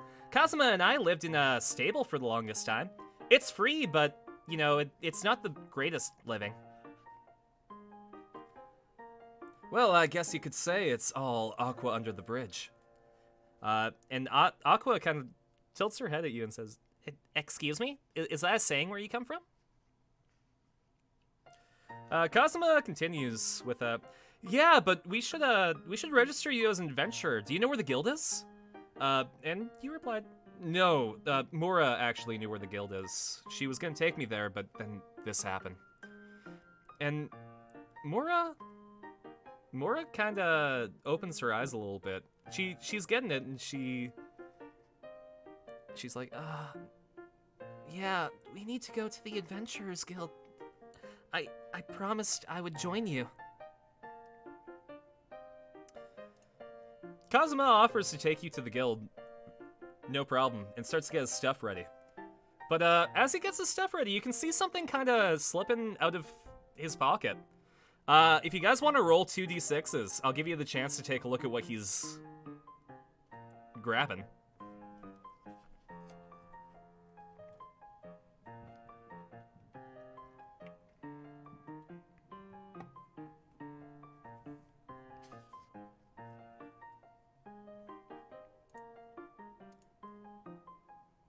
That's a 3.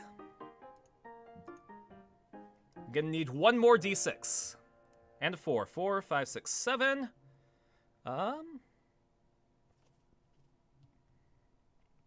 Okay, you guys pass the check. And you take a closer look at what he's pulling out of his pocket. You can read it easily from this distance. And the piece of paper says very clearly, recruit an adventurer. Reward, 500 Eris. It seems like even bringing the goddess to this world hasn't landed him a cushy lifestyle. Like, he really needs to take these part-time jobs to even survive. You kind of reflect on how harsh these fantasy worlds can be. So, how much do you know about this world? Kazuma asks, while you guys are walking. You stop him for a sec. Squidfish88, thank you so much for the raid. Give me one sec.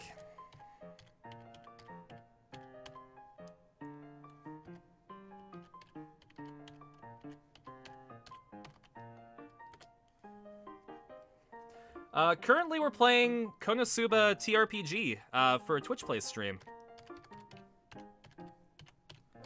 Here's some information about that, and... Whoops. Here's the character that we're playing as. We've just entered the town of Axel, and a helpful friend by the name of Kazuma has offered to take us to the Adventurers Guild. That being said, you ask him, Did you really just try to recruit us for money? Kazuma looks at you and says, what? No, I was just doing this. And he realizes that the piece of paper is poking out. Oh, you saw that. Yeah, it's really tough living here, and I need to take all the jobs that I can. Recruiting an adventurer is an easy 500 Eris, and it's a good deed, right? So, you know, it's all cool. But I gotta ask, like, do you know anything about this world? And you shake your head. You don't really know anything about it other than the kobolds are weird dog things. And goddesses don't like to send you where you're supposed to. Gotcha. In that case, I'll give you some easy to understand advice as a more experienced adventurer. He's got a bit of a lecherous grin on his face. Like he's trying to look really, really cool for you guys. Might I remind you that you don't know very much about this world either, Kazuma? Kazuma makes a face like he was dealt a huge wound. He was kind of owned by Aqua on that one. Well, there's monsters, right? Why not go slay them? There's money in that field, right?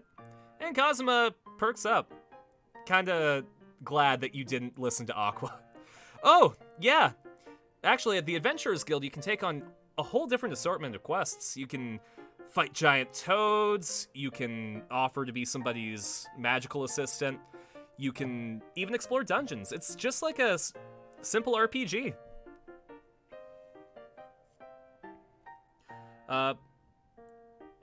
Really, this is a stereotypical fantasy world of swords and magic. Elves have long ears, dwarves are short, and they're animal people with cat ears. There's a demon king, regular demons, and occasionally a block-headed goddess who gets dragged down to the human world, but that's basically it. Hey, that was one snippet of info too many. Aqua puffs out her cheeks in anger, but you're fully convinced. You kind of understand that maybe Aqua isn't the most competent of goddesses. With most things here, your first impression after hearing something is probably right. Animal people are animal people, like your friend Mura. Cabbages are cabbages. Everyone's just going about their lives here, being active. Unlike those in our world. And you kind of reflect on that. Yeah, it looks like everyone around here is just going about trying to do their best life. Back where you're from, you know, you were a shut-in. You didn't really go out that much because life was boring. And, you know, you finished college, but what of that? Why don't you go fight then? Or are you just too weak? I fight things. It's just part-time jobs pay for stuff. Listen, I don't get a lot of money doing quests, all right? There's only so much I can do. And Kazuma looks like he's been dealt a terrible wound. You have injured his pride by telling him that he needs to stop taking these part-time jobs. Mora's doing okay. She's perked up a lot, but she's still kind of hazy. Oh, let me... And Aqua stops for a second, readjusts her posture, and says, As your beloved goddess, I can heal your friend's wounds, no problem. Divine heal! She points at Mura, and a bright white light shines on her. And just like that, all of her wounds close up. It looks like she's been completely restored. Oh my... Oh, thank you so much, Lady Aqua. That was... So, you're a goddess too, right? Were you the one that was speaking to me? I was told that it was Lady Arena, but if it was you, then, you know, I can forget about her. And Aqua... Aqua looks confused and is like, Arena? Did they replace me already? I thought that pad-breasted heiress was going to take over my job. What a lazy bitch. And, you notice that this goddess isn't really the most soft-spoken. She's kind of rough around the edges. She is not afraid to swear. Thanks for the free healing, generous goddess.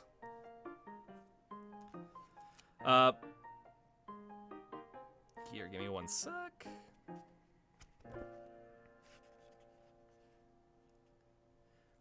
Kazuma actually motions for your attention.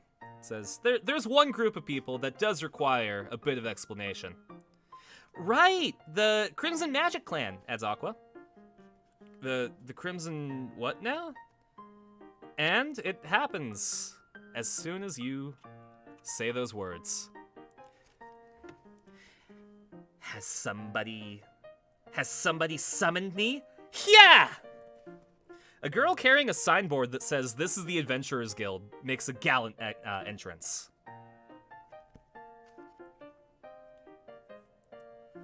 So is Korin more the type to do what Kazuma's doing, or the slay monsters for cash type? That's up to chat. Korin is a man who was a NEET, who got reincarnated in an adventurous world and made friends with a purple kobold friend. So you're defining his character traits. As he is right now, Korin is a kind guy who's willing to fight for his friends, take them to get healed, and yeah. My name is Megumin, first among the spellcasters of the Crimson Magic Clan, an arch-wizard who uses the strongest magic, explosion magic! Megumin puffs up her small chest and announces her name proudly and clearly. It was time for a lunch break, so I waited for you at the guild pub so that we could eat together, but you never came. And I got I didn't get lonely or anything. I came to find you instead. Kazuma, Aqua. Who's this? But you're so tiny. And You see Megumin's eyes glow red as she puts down her signboard and reaches for a staff. What did you say about being tiny? I'll have you know that I am an arch wizard with the power of explosion magic. Explode! And just as red circles envelop you and a large bolt is about to shake your very essence, Kazuma slaps her face and closes her mouth. Not now! We're gonna get money from this. I mean, nothing. This is a new adventure, Megumin. We're going to get them registered now. Megumin puffs out her cheeks and slinks back. Clearly very hurt that you called her tiny.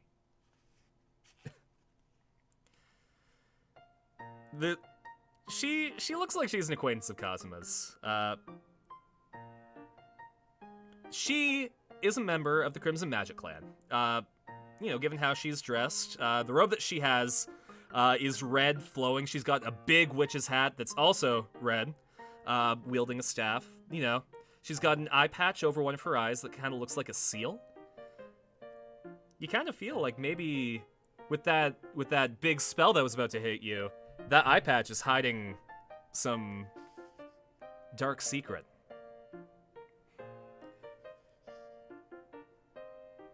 Kazuma looks at you and realizes that you're looking at her eye patch and speaks up. Megumin's eye patch is actually just for aesthetic. You're wrong. She has no magic power under that eye patch.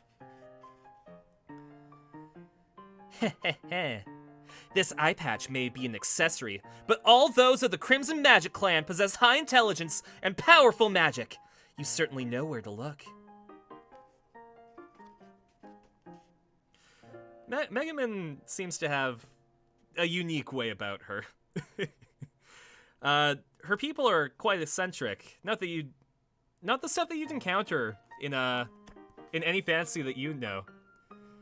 It really feels like she's kind of role-playing this. The term chunibyo goes through your mind. The name Megumin's also good. It's oozing originality.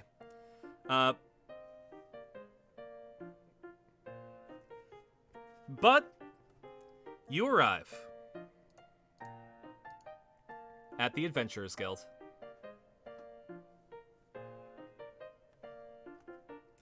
Particularly large building sits in the center of Axel. This is the Adventurers Guild. It has a pub attached. A red-haired waitress flashes you a sweet smile as you enter. And Kazuma and the others guide you over to line up at the reception counter. Oh, you don't have money, right? Or do you? I mean, you guys have a wallet. If you want, you can offer him some of the yen in your wallet. You had a couple thousand.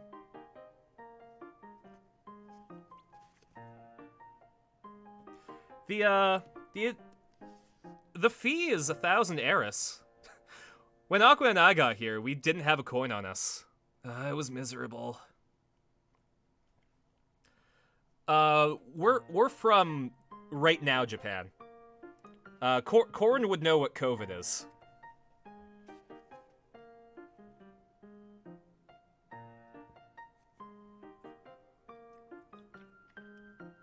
You respond to Kazuma. No, I don't have any money. I mean, I beat up some kobolds, but they didn't really drop anything. I got this lint. What do you have on us from the real world? You have your wallet, you have your cell phone, and you have the briefcase that your cards were in, as well as your clothes, but those are rolled up in a bag.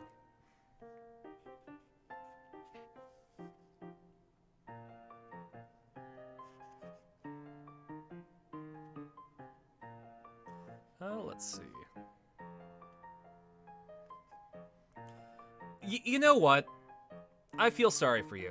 And really, if it's you and Mura, I can give up this registration that I'm getting. You know what? I'll pay for your registration fee. Kazuma seems like a pretty cool guy when it comes around to it. Check the cell phone. If it hasn't been already, maybe that's like the other anime. Alright, you whip up your cell phone, put in the lock password, and you get to your main screen. You have no bars, though. And your battery's charge is dwindling by the second. In your gut, you feel like maybe there isn't a place to charge your cell phone around here.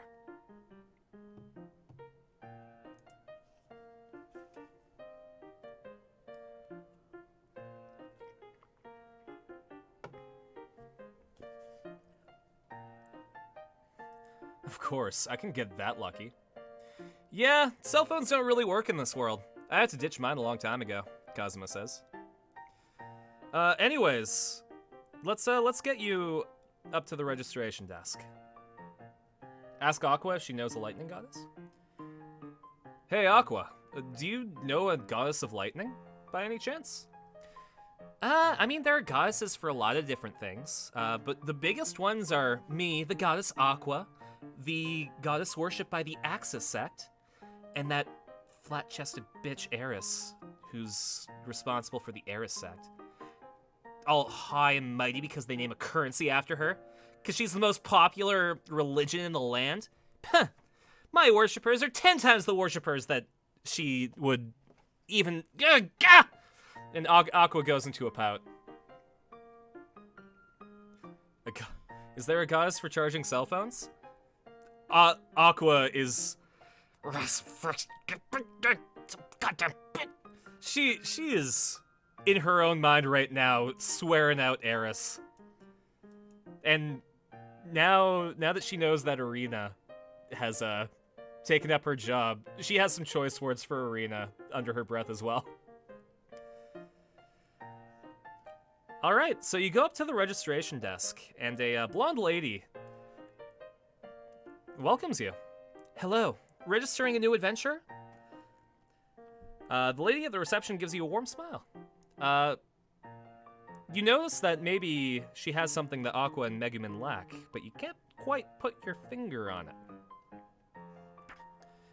You're being referred to by Mr. Kazuma Sato, the receptionist asks with some consternation. You nod and say yes. I see.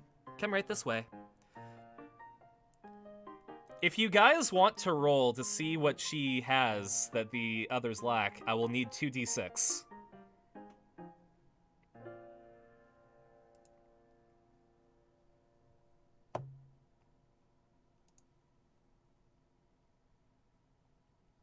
That's 1d6. I'm gonna say that you need an 11. 4, 5, 6, 7, 8, 9, 10, 11. I'm gonna rule in your favor because you literally... Sorry, I got your stats, so once you register, you can see them, but only I can see them right now. But you make it. You notice that while Megumin's tiny and Aqua is medium, this registration lady is quite large. In the chestular region. Seeing that you are looking at her chest, she steps back a bit and gives you a look. But she stays professional, she keeps her smile on, and not even a hint of emotion breaks through as she leads you to the adventure registration process. You are, however, a bit worried. Just in case you may have angered her. Once you've completed the application, put your name on, what you do, your race, your age, the receptionist takes out a card. It's about the size of a driver's license. Apparently, it's an identification card. If you touch this card, it'll measure your stats. Aqua pipes up and says, by the way, I set a new record with my stats. The Adventurers Guild had never seen them so high. That being said, she's a goddess, so you kinda... On a scale of Bayonetta to Guinevere. I mean, if I'm taking a look, I would say that it is closer to a...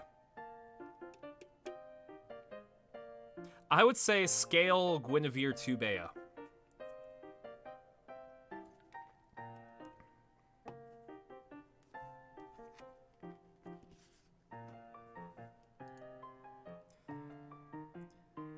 If you touch this card, it'll measure your stats. Higher stats mean more freedom when choosing your occupation. If you're lucky, you might be able to acquire an advanced class right away. And so you do. You touch the adventurer's card. And as you touch the card,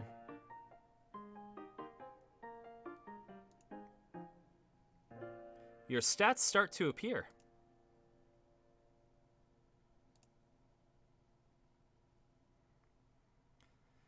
You realize that the money in your wallet has actually been transferred into money.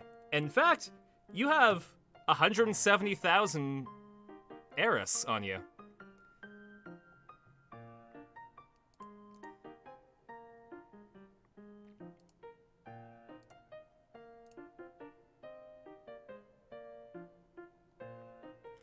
This is the character sheet. So that's the, this is the basic version of it. I edited the Adventurers card from Konosuba to look like this. That being said, I believe the command to take a look at Corin's character sheet is...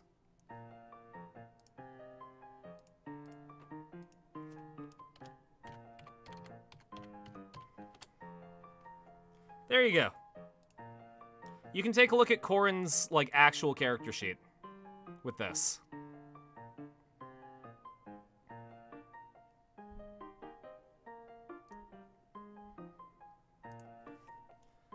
It turns out that you, when you got reincarnated, you knew a couple of spells. Featherfall, Create Water, and Tinder.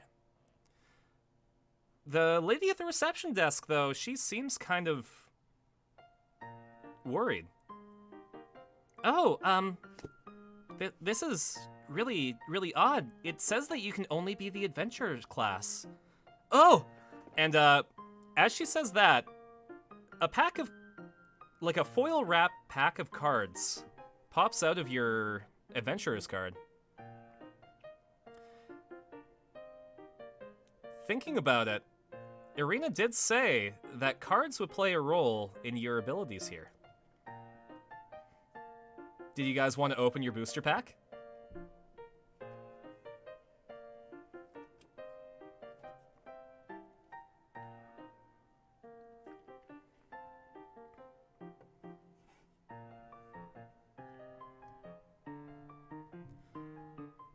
All right. So, I've created a table for determining what you guys get out of booster packs. On level up, you get 3 skill points. So I'll allow you to get 3 cards from this booster pack. That being said, I need you guys to roll a d6.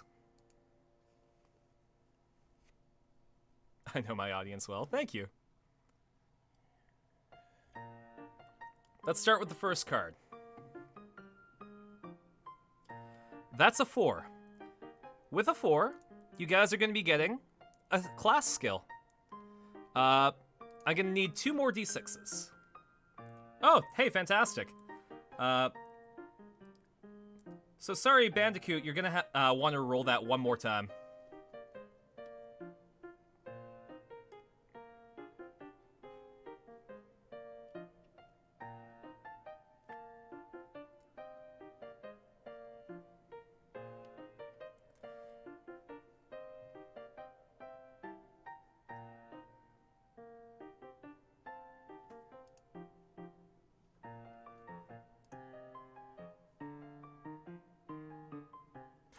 Oh, I believe that's a 2. Okay. So with a 2, you get a warrior class skill. So I'm gonna need a d20.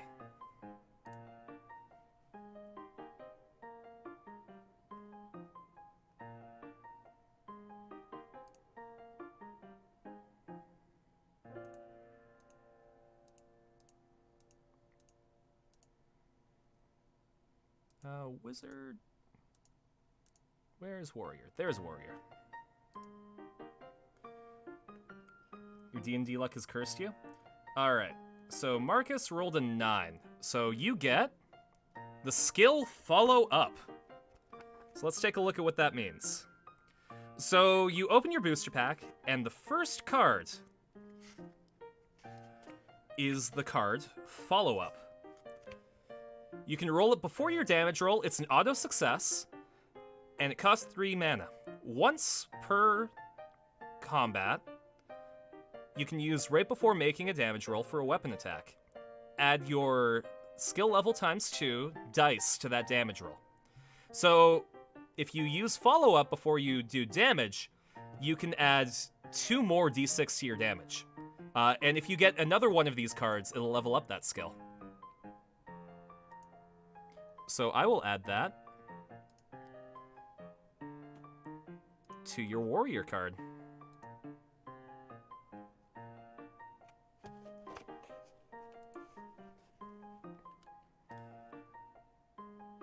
Give me 1 sec.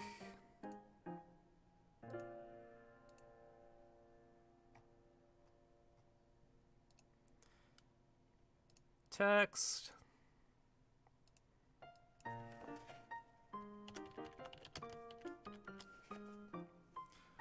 While I do this, if you guys want to roll 3 more d6.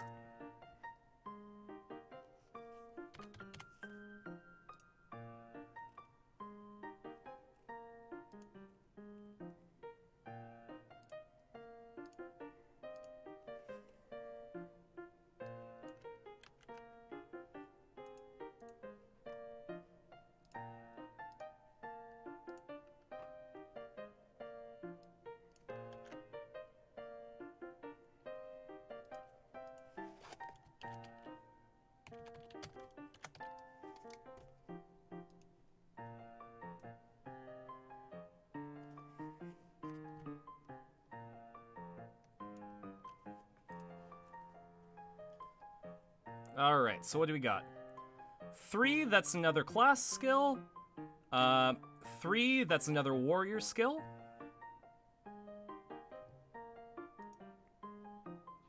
Oh wait, sorry. I need 2d6 for that one. So that's a class skill, and then 3 and a 4, 4, 5, 6, 7. 7 means that you're getting a priest skill. Let's hope you're lucky and get heal. I'm gonna need a roll 20.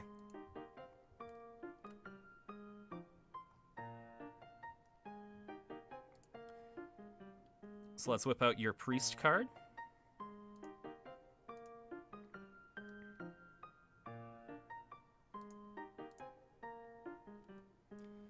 $14. Priest skill 14 is resist. The second card that you draw is a major action, requiring a magic check with a range of 20 meters. The target gains the skill level times 3 magic defense. This can be used until the end of the combat. If you crit with it, it costs 0 MP. So essentially, you get 3 magic defense, and if you get another card in that, it'll double that.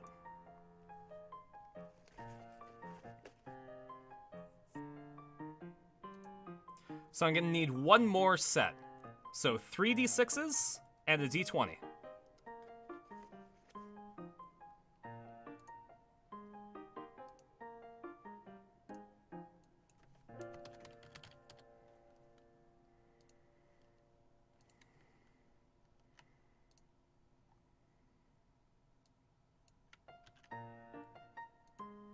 I will say, there is a chance that you guys can get an enemy skill.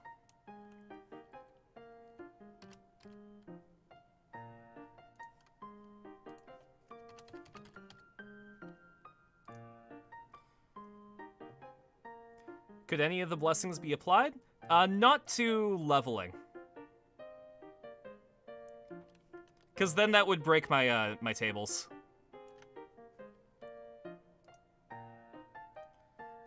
I guess I could allow a Blessing of Eris to be applied for you to re-roll.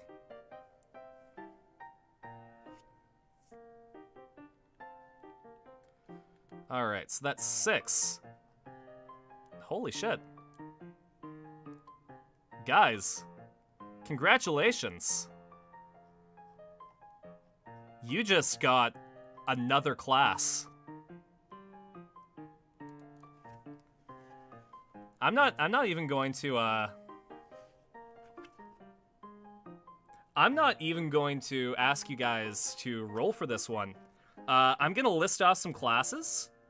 Since you guys did this on your like last rare card, and Marcus got a nat 20, you guys can choose from this list of classes, okay? Let me know if you guys want to be either. And I'll write these down as a poll. You can see that card list? During combat or any time outside of combat, you can change to that class and get the stats and skills associated with it. So, because you drew a card from a booster pack that's a new class, you get another class that you can add to the card list.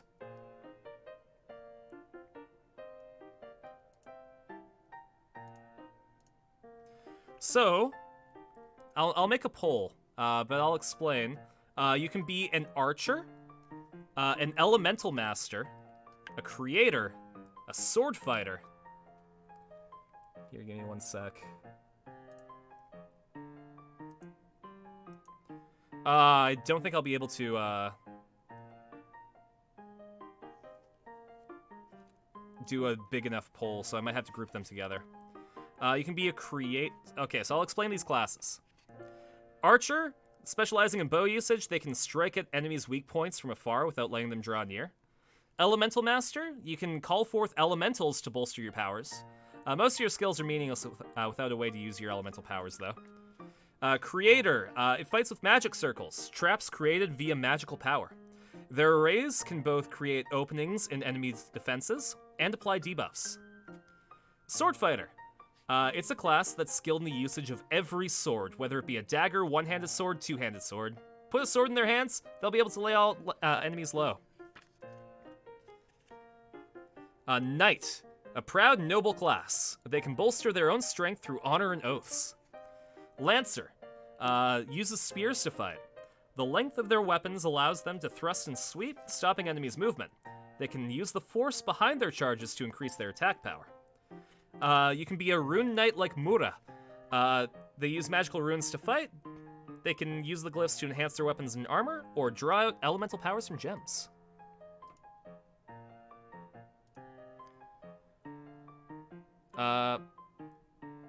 Yeah, you can change your shell on demand. It's once per combat and any time outside of combat. Swords and sorcery. Add-on, not a replacement? No, it is an add-on. Essentially, if you guys keep drawing class cards, you will have every class.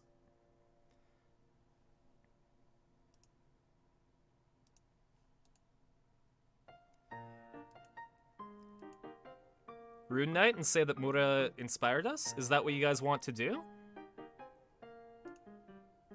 Here. What I'll do, let's take a look at how many of these there are. We'll do like a couple polls. There's 1, 2,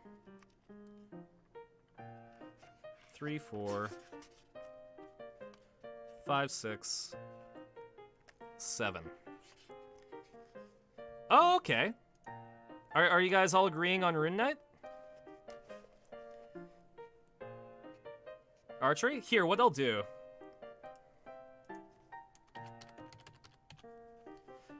I'll put a series of these in the poll, and then that way we can decide nicely. Archer.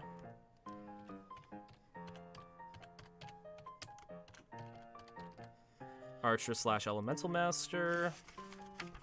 Creator / Sword Fighter.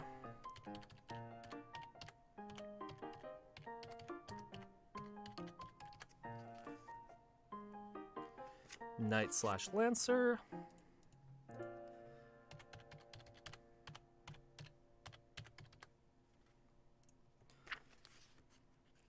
And Rune Knight.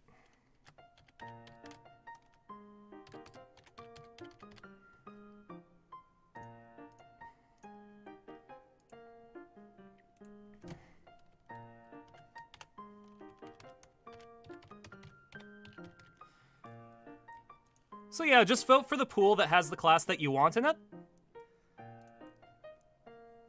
And then if it's one of the first 4, we'll just do a vote for between those 2.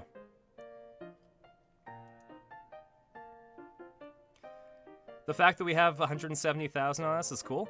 Yeah, but unfortunately, a greatsword costs 200,000. And in fact, if you guys want to stay in the inn tonight, you're gonna have to fork over 10,000.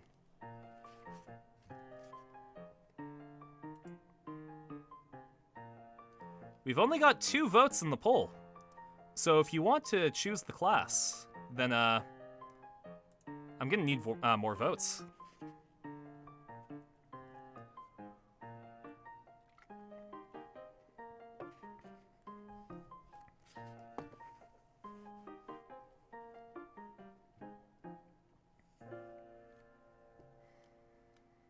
Alright, so we'll do it between Archer, Elemental Master, and Rune Knight.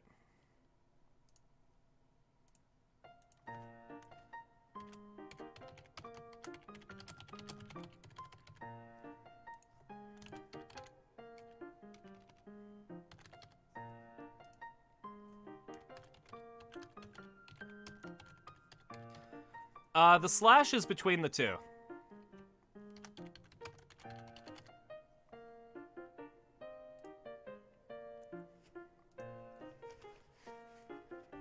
So as an example, the Rune Knight gives you glyphs that you can add buffs to yourself. Archer lets you shoot bows, and also have, like, Foresight, giving you a bonus to your ranged attacks. Elemental Master gives you summonable elementals. So you can place a spirit to add, like, your skill level times 5 magic damage of the chosen element. Though you need to be able to do that damage. You can place an elemental that gives you extra defense, stuff like that. We need a tiebreaker.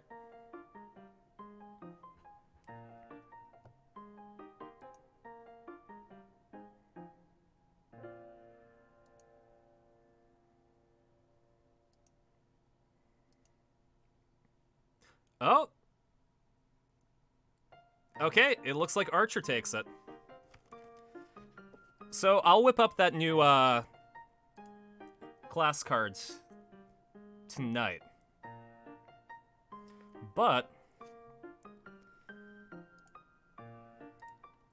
let's add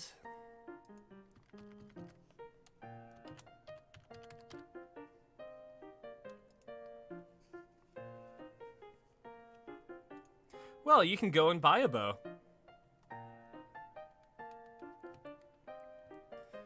All right. Oh, that's an interesting way to level up. I've never seen that before, the lady at the desk says.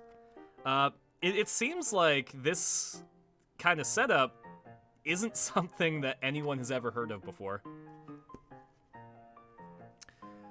Okay, well, in that case, I'd like to formally welcome you to the Adventurers Guild.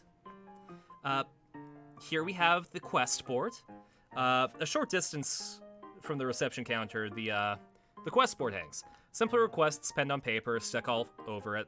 Some adventurers are reading over the available jobs, while others are peeling off the ones they like and taking them to reception. Essentially how this works is if you go up to the quest board and find a quest that you want to do, you have to take it before someone else does. To be able to bolster defenses, and considering you have a sword and spear. Yeah, but Mura is your Rune Knight, so she already fills that role. Close combat is not her friend at the moment. That's also true.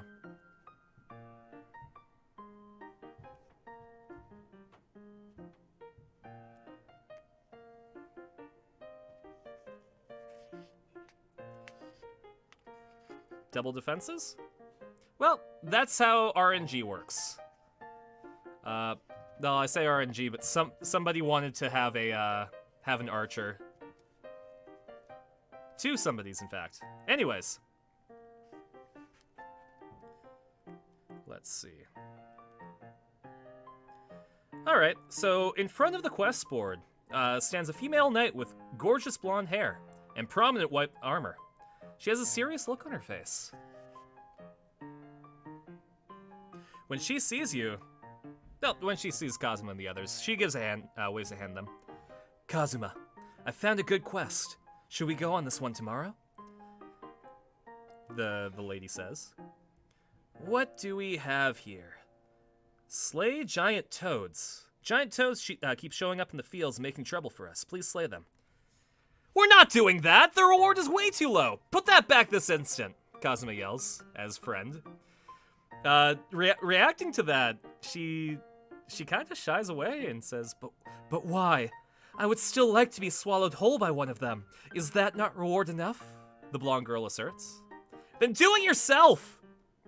Kazuma yells. The young woman seems to be one of Kazuma's party members. Evidently, she too is an unfortunate sort of person. As you look at her with that thought in mind, Megumin tells you her name. She's Darkness, our crusader. Oh, forgive my rudeness. Is this an acquaintance of yours, Kazuma? You nod to her in greeting. Do you guys want to say anything to the blonde knight?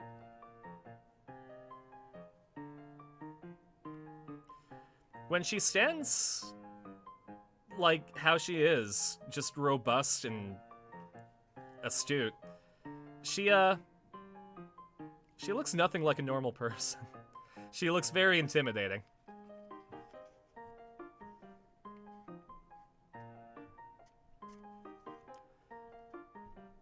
She notices in your bag that you have clothing. Your outfit has been through a lot. You've had to change. You must have had a very rough time getting here. Do you guys want to tell her about your conquests? How do you want to address this blonde knight?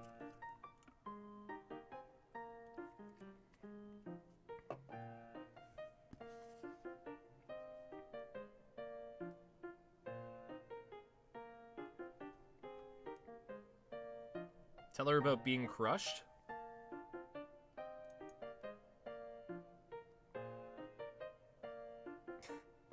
Okay. Oh, yeah. You know, back where I'm from, I got crushed by a giant metal dragon. It was rough. When you explain that, Darkness's expression lights up. What? You were pounded into the dirt by a metal dragon? Her eyes glitter, and you glance at Kazuma. The look on his face tells you to infer the meaning behind her reaction for yourself. And thus you do. I'm terribly sorry. You must have been through so much hardship. Darkness fidgets, unable to hide her interest. She is super into this.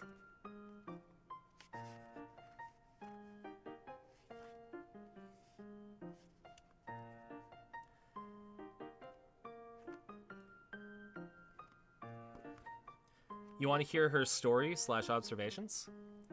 So, how about you? Who are you? And she squares up, says, I am Darkness, a crusader, high level. I'm here to protect this town, defend it against any oncomers, no matter the cost. Even if I need to be swallowed, or crushed, or taken away from here, and tortured, I would do anything at all for these people. And you can tell that she's blushing when she's talking about getting tortured and crushed. She as she's getting all befuddled by this, Kazuma speaks out, says, yeah, she's good at defending stuff, but she can't hit anything worth shit. Honestly, she's just a great meat shield in general. You sound like a masochist. And with that, she looks like she's been hit. This disgrace that you put upon me. I'm no masochist, I'm just a great knight is all. Look at Kazuma quizzically. Yeah, that's Darkness for you. Though, and he leans into you. Just a little secret, but her name's not really Darkness. Her name's actually Lalatina Lord Dustiness. And Darkness kind of hears that and says, "Why, you ungrateful cad! You promised that you wouldn't tell anyone that!"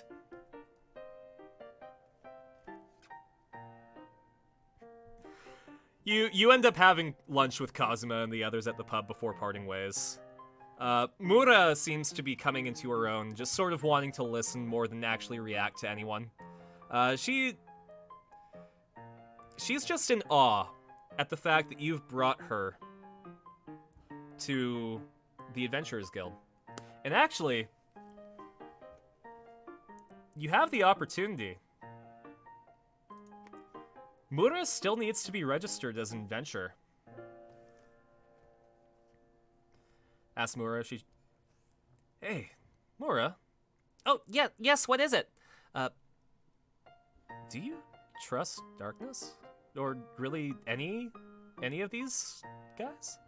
Oh, well, I mean, that Aqua lady healed me. She made me feel a lot better. And, that Kazuma guy, he took us here, though he did want a reward, but he paid for your registration fee, so that's pretty okay. That Megumin girl looks like she's really, really strong. Wow, she's really cool. and Mura gets a little bit of a blush. And that Darkness girl, she looks like she could take a blow, and she's really, really excited about it, so she must be a really good knight.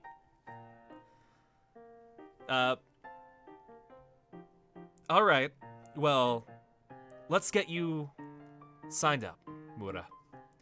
And you go up to the desk, parting ways with Kazuma, Darkness, and Megumin for a second. Oh, you're back? Says the lady at the reception. What is it that you need? Oh, I'm, actually gonna be registering my friend here. Do you guys make Mura pay for her own registration fee, or do you pay for it?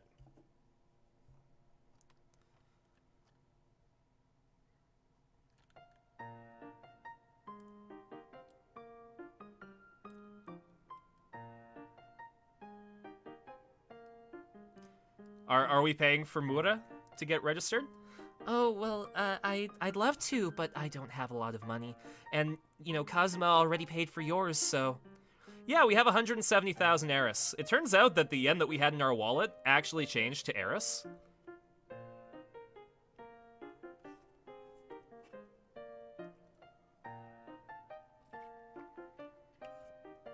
It's only 1,000 Eris to pay for her registration fee.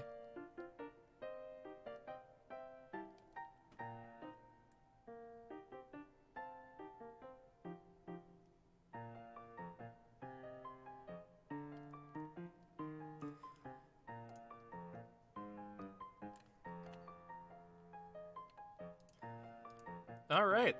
Well, no one's objecting, so we now have 169k.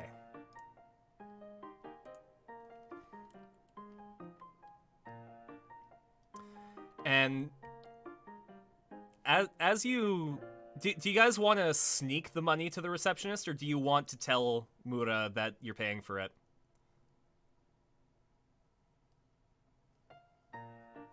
You can make this look like the world being nice to her, or you can make it personal.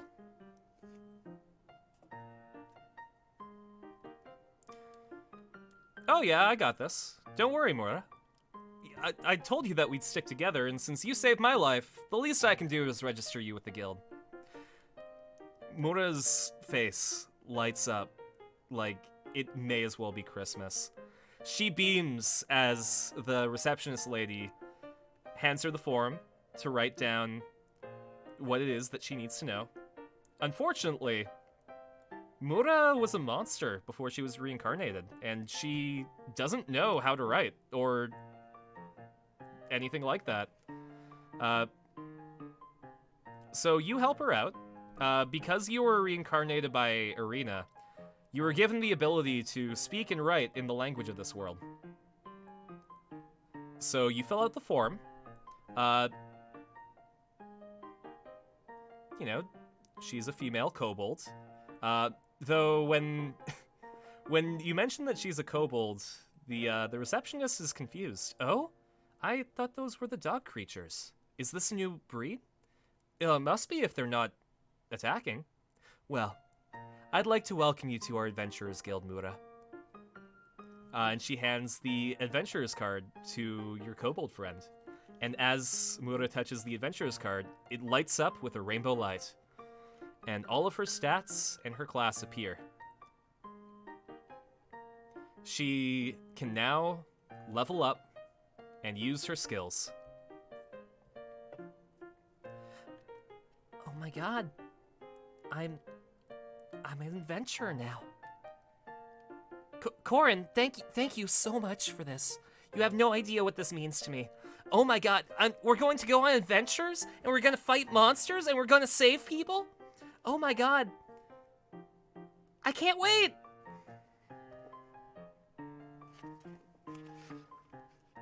Mura is having her moment right now. Kazuma and his friends, you glimpse over at their table. They're gone. And the redheaded waitress comes up to you and says, "Hey, so here's your bill."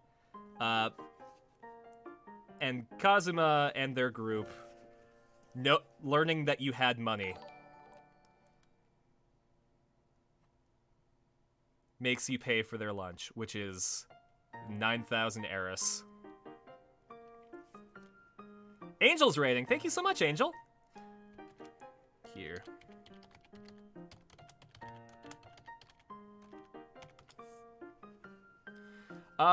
For everyone rating. Hi, I'm Space Shark. I usually just go by Carson because it's easier. And right now we're doing Streamsekai, which is a Twitch Plays tabletop RPG, where we play the Konosuba tabletop RPG.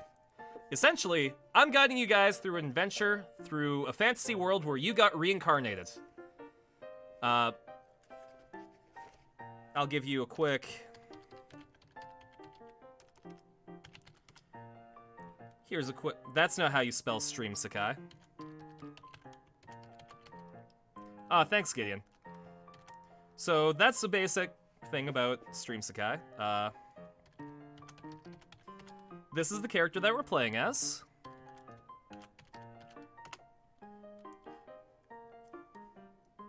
This is our companion, Mura, who is a kobold. And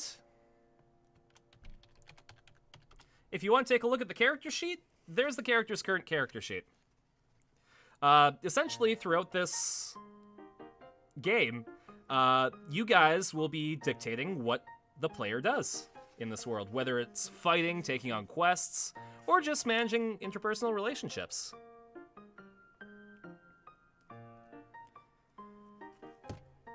But right now, you guys have been just stuck with a bill from fellow adventurers that you were eating lunch with. It costs 9,000 Eris. You have 169,000. Do you guys want to pay the bill with no fuss? Did you want to argue that you should only pay for the stuff that you ate? How do you want to deal with this social interaction that you've come up with?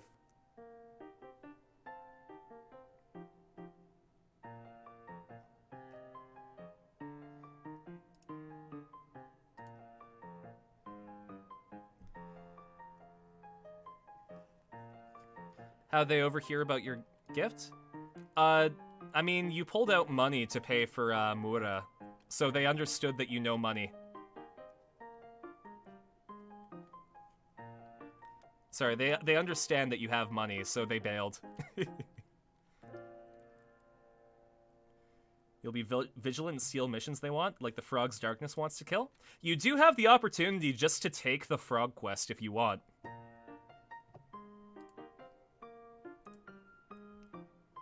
Here, let's, give me one sec.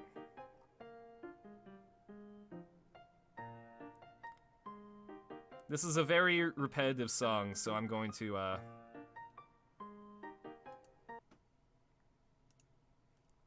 just gonna do this.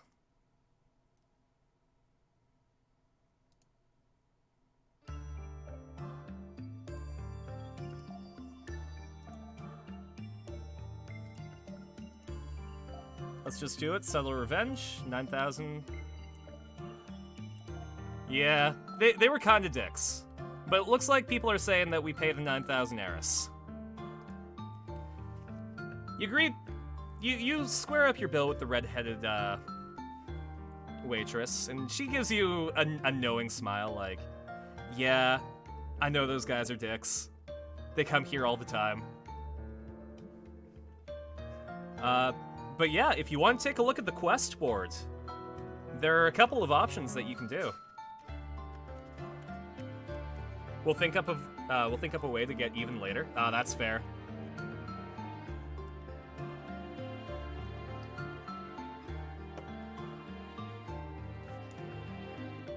You walk up to the quest board with Mura, and you take a look at what you can do. It's getting kind of late, but at the same time, you know, it's the end of the day, so you can figure out what you're doing tomorrow. What's your hair and eye color? You guys are blonde with brown eyes. Korin Kadoya was raised in America and then went to school in Japan. He has an American mother and an American mother and a Japanese father.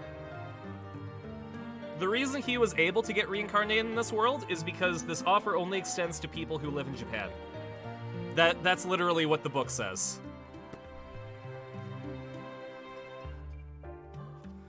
So, you go up to the quest board, and you see a couple of things that catch your eye. Let's take a look. You can slay the undead that's cropping up in the public cemetery. You can help somebody with their magical experiments. Long hair, short hair? We got that picture on the screen is a pretty decent representation. You can exterminate some goblins. Or, well, you know what? I'll give you 5 options. You can try the Slay Undead, you can be a practice partner for magical experiments, you can exterminate goblins, slay giant toads, or there's one that pays you 10,000 heiress for just digging up bamboo shoots.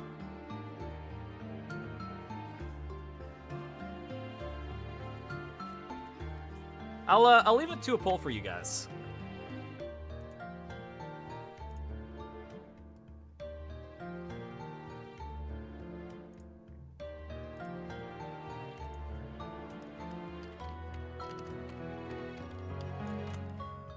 You can slay undead.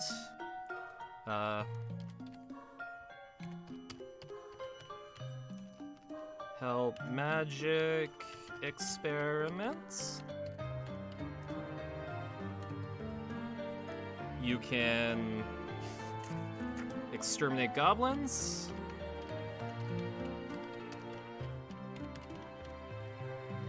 Slay giant toads.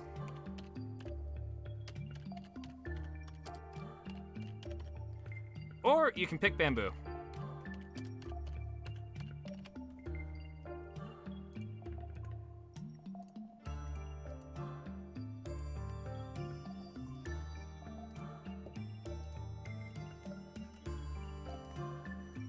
While you guys vote, I'll give a brief description of all the quests. You see, zombies have been wandering around all every night at the public cemetery on top of the hill just outside town. You're tasked with getting rid of a zombie maker, a kind of evil spirit that controls several zombies by planting servile spirits in fresh corpses. Somebody's looking for a practice partner to test newly developed magic. They're sure that they've made it more powerful. You'll have to be hit with a newly developed strongest fire and ice spell and tell them your impressions. Not really much to fear from the goblin slaying quest. Just a simple job, get rid of some goblins. If you can fell their leader, the rest will be easy. Slay giant toads. Seems like giant toads have entered their mating season.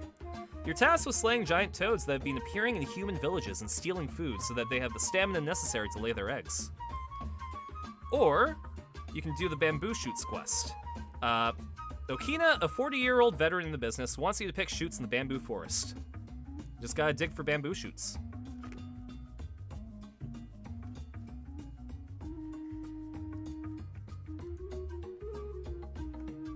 I will say there's only 2 votes, and it's both for Slay the Giant Toads. Do the quests change or remain available later? According to the lore, adventurers will pick and choose from the quest boards, so the ones that are here right now may not be here later. That being said, as the GM, I'm going to let the quest lists are going to be there for you. I will say that outright. These are the quests that have been picked over. All right.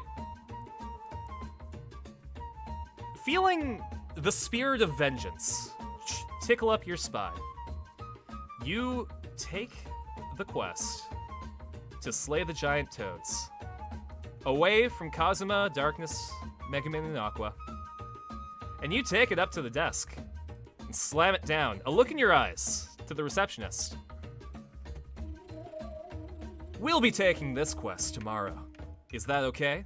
You say with a suave attitude, knowing in your heart that this is as petty as it gets, but honestly kind of excited to try your new quest.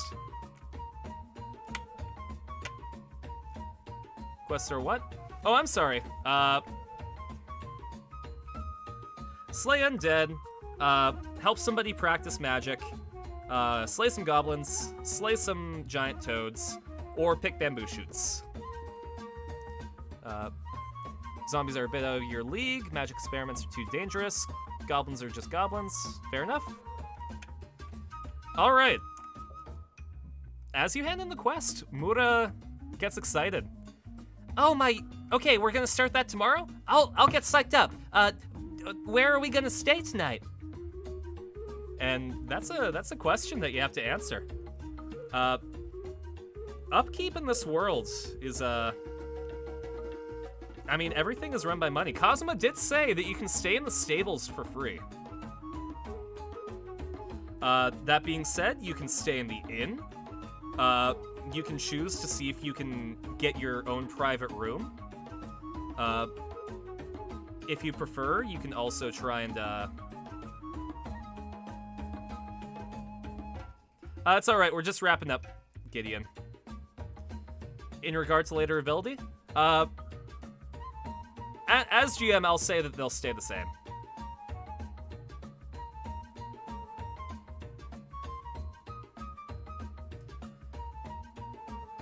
So all the quests that I just said, they'll be there later.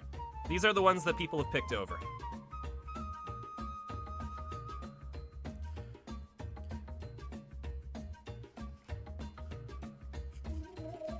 But yeah, you can choose to stay in the stable tonight. It's gonna cost you nothing, but it might be kind of uncomfortable, and your abilities might suffer for it. But it is free. You can stay in a room at the inn. You'll probably be sharing it with other adventurers, but I mean, it's only around 10,000 Eris for the night. You can try and get your own room. So instead of staying with other people, you can have your own private area, and that's going to cost 100,000 Eris.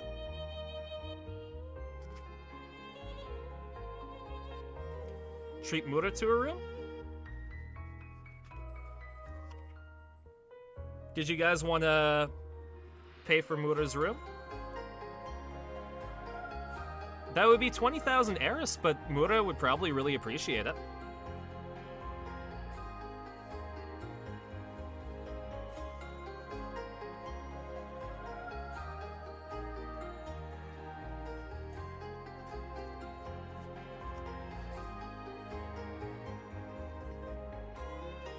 Inns do usually have food.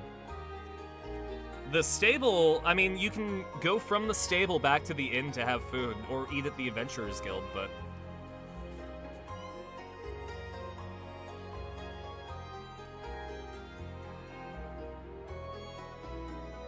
Okay. You asked the receptionist at the Adventurers Guild, where there's an inn to stay at. And she points you over to to a place nearby. It's not the most luxurious place, but it's cozy. It's kind of like a bed and breakfast. You go in and you pay the charge for the room.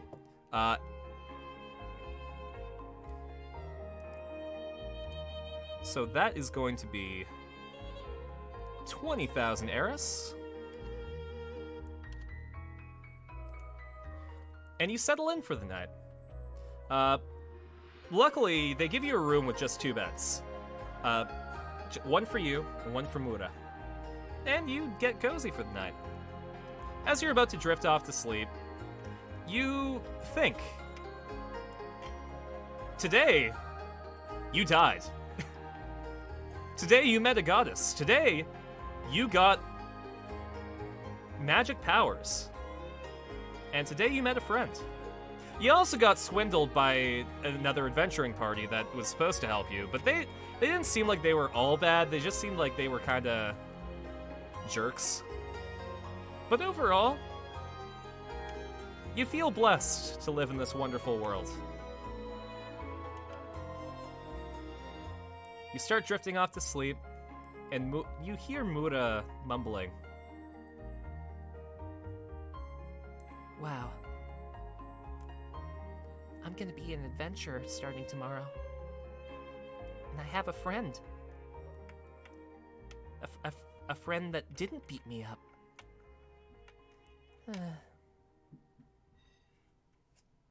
This is gonna be great.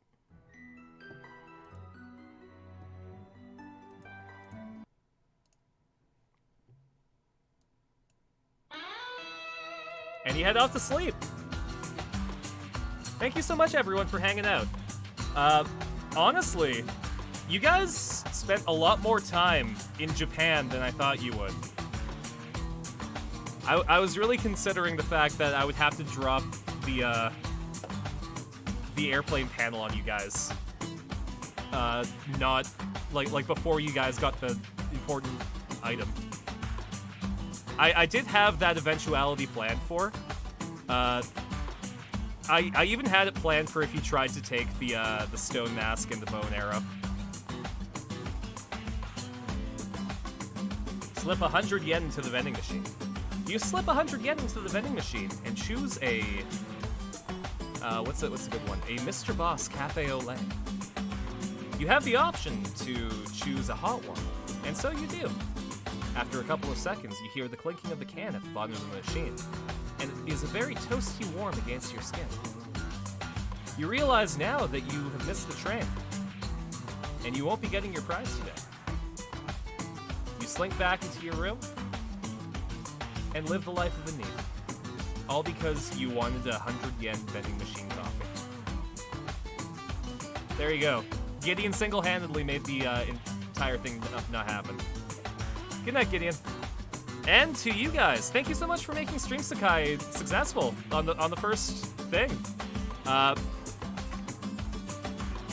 We're gonna be doing this again next week. Yeah, I just got to write up a session for when we slay the giant toads. Technically, there's a way of handling experience points based on how good people have roleplayed, but this is going to be milestone-based leveling. So you guys will get booster packs every so often. Anyways, where can I send you? Raid... Dag. Alright. Michael's doing a stream recapping the Jasper's Game Day stuff. So give him a big old shark attack from me. Let them know how fun Streamsekai was. And I'll catch you later. See ya!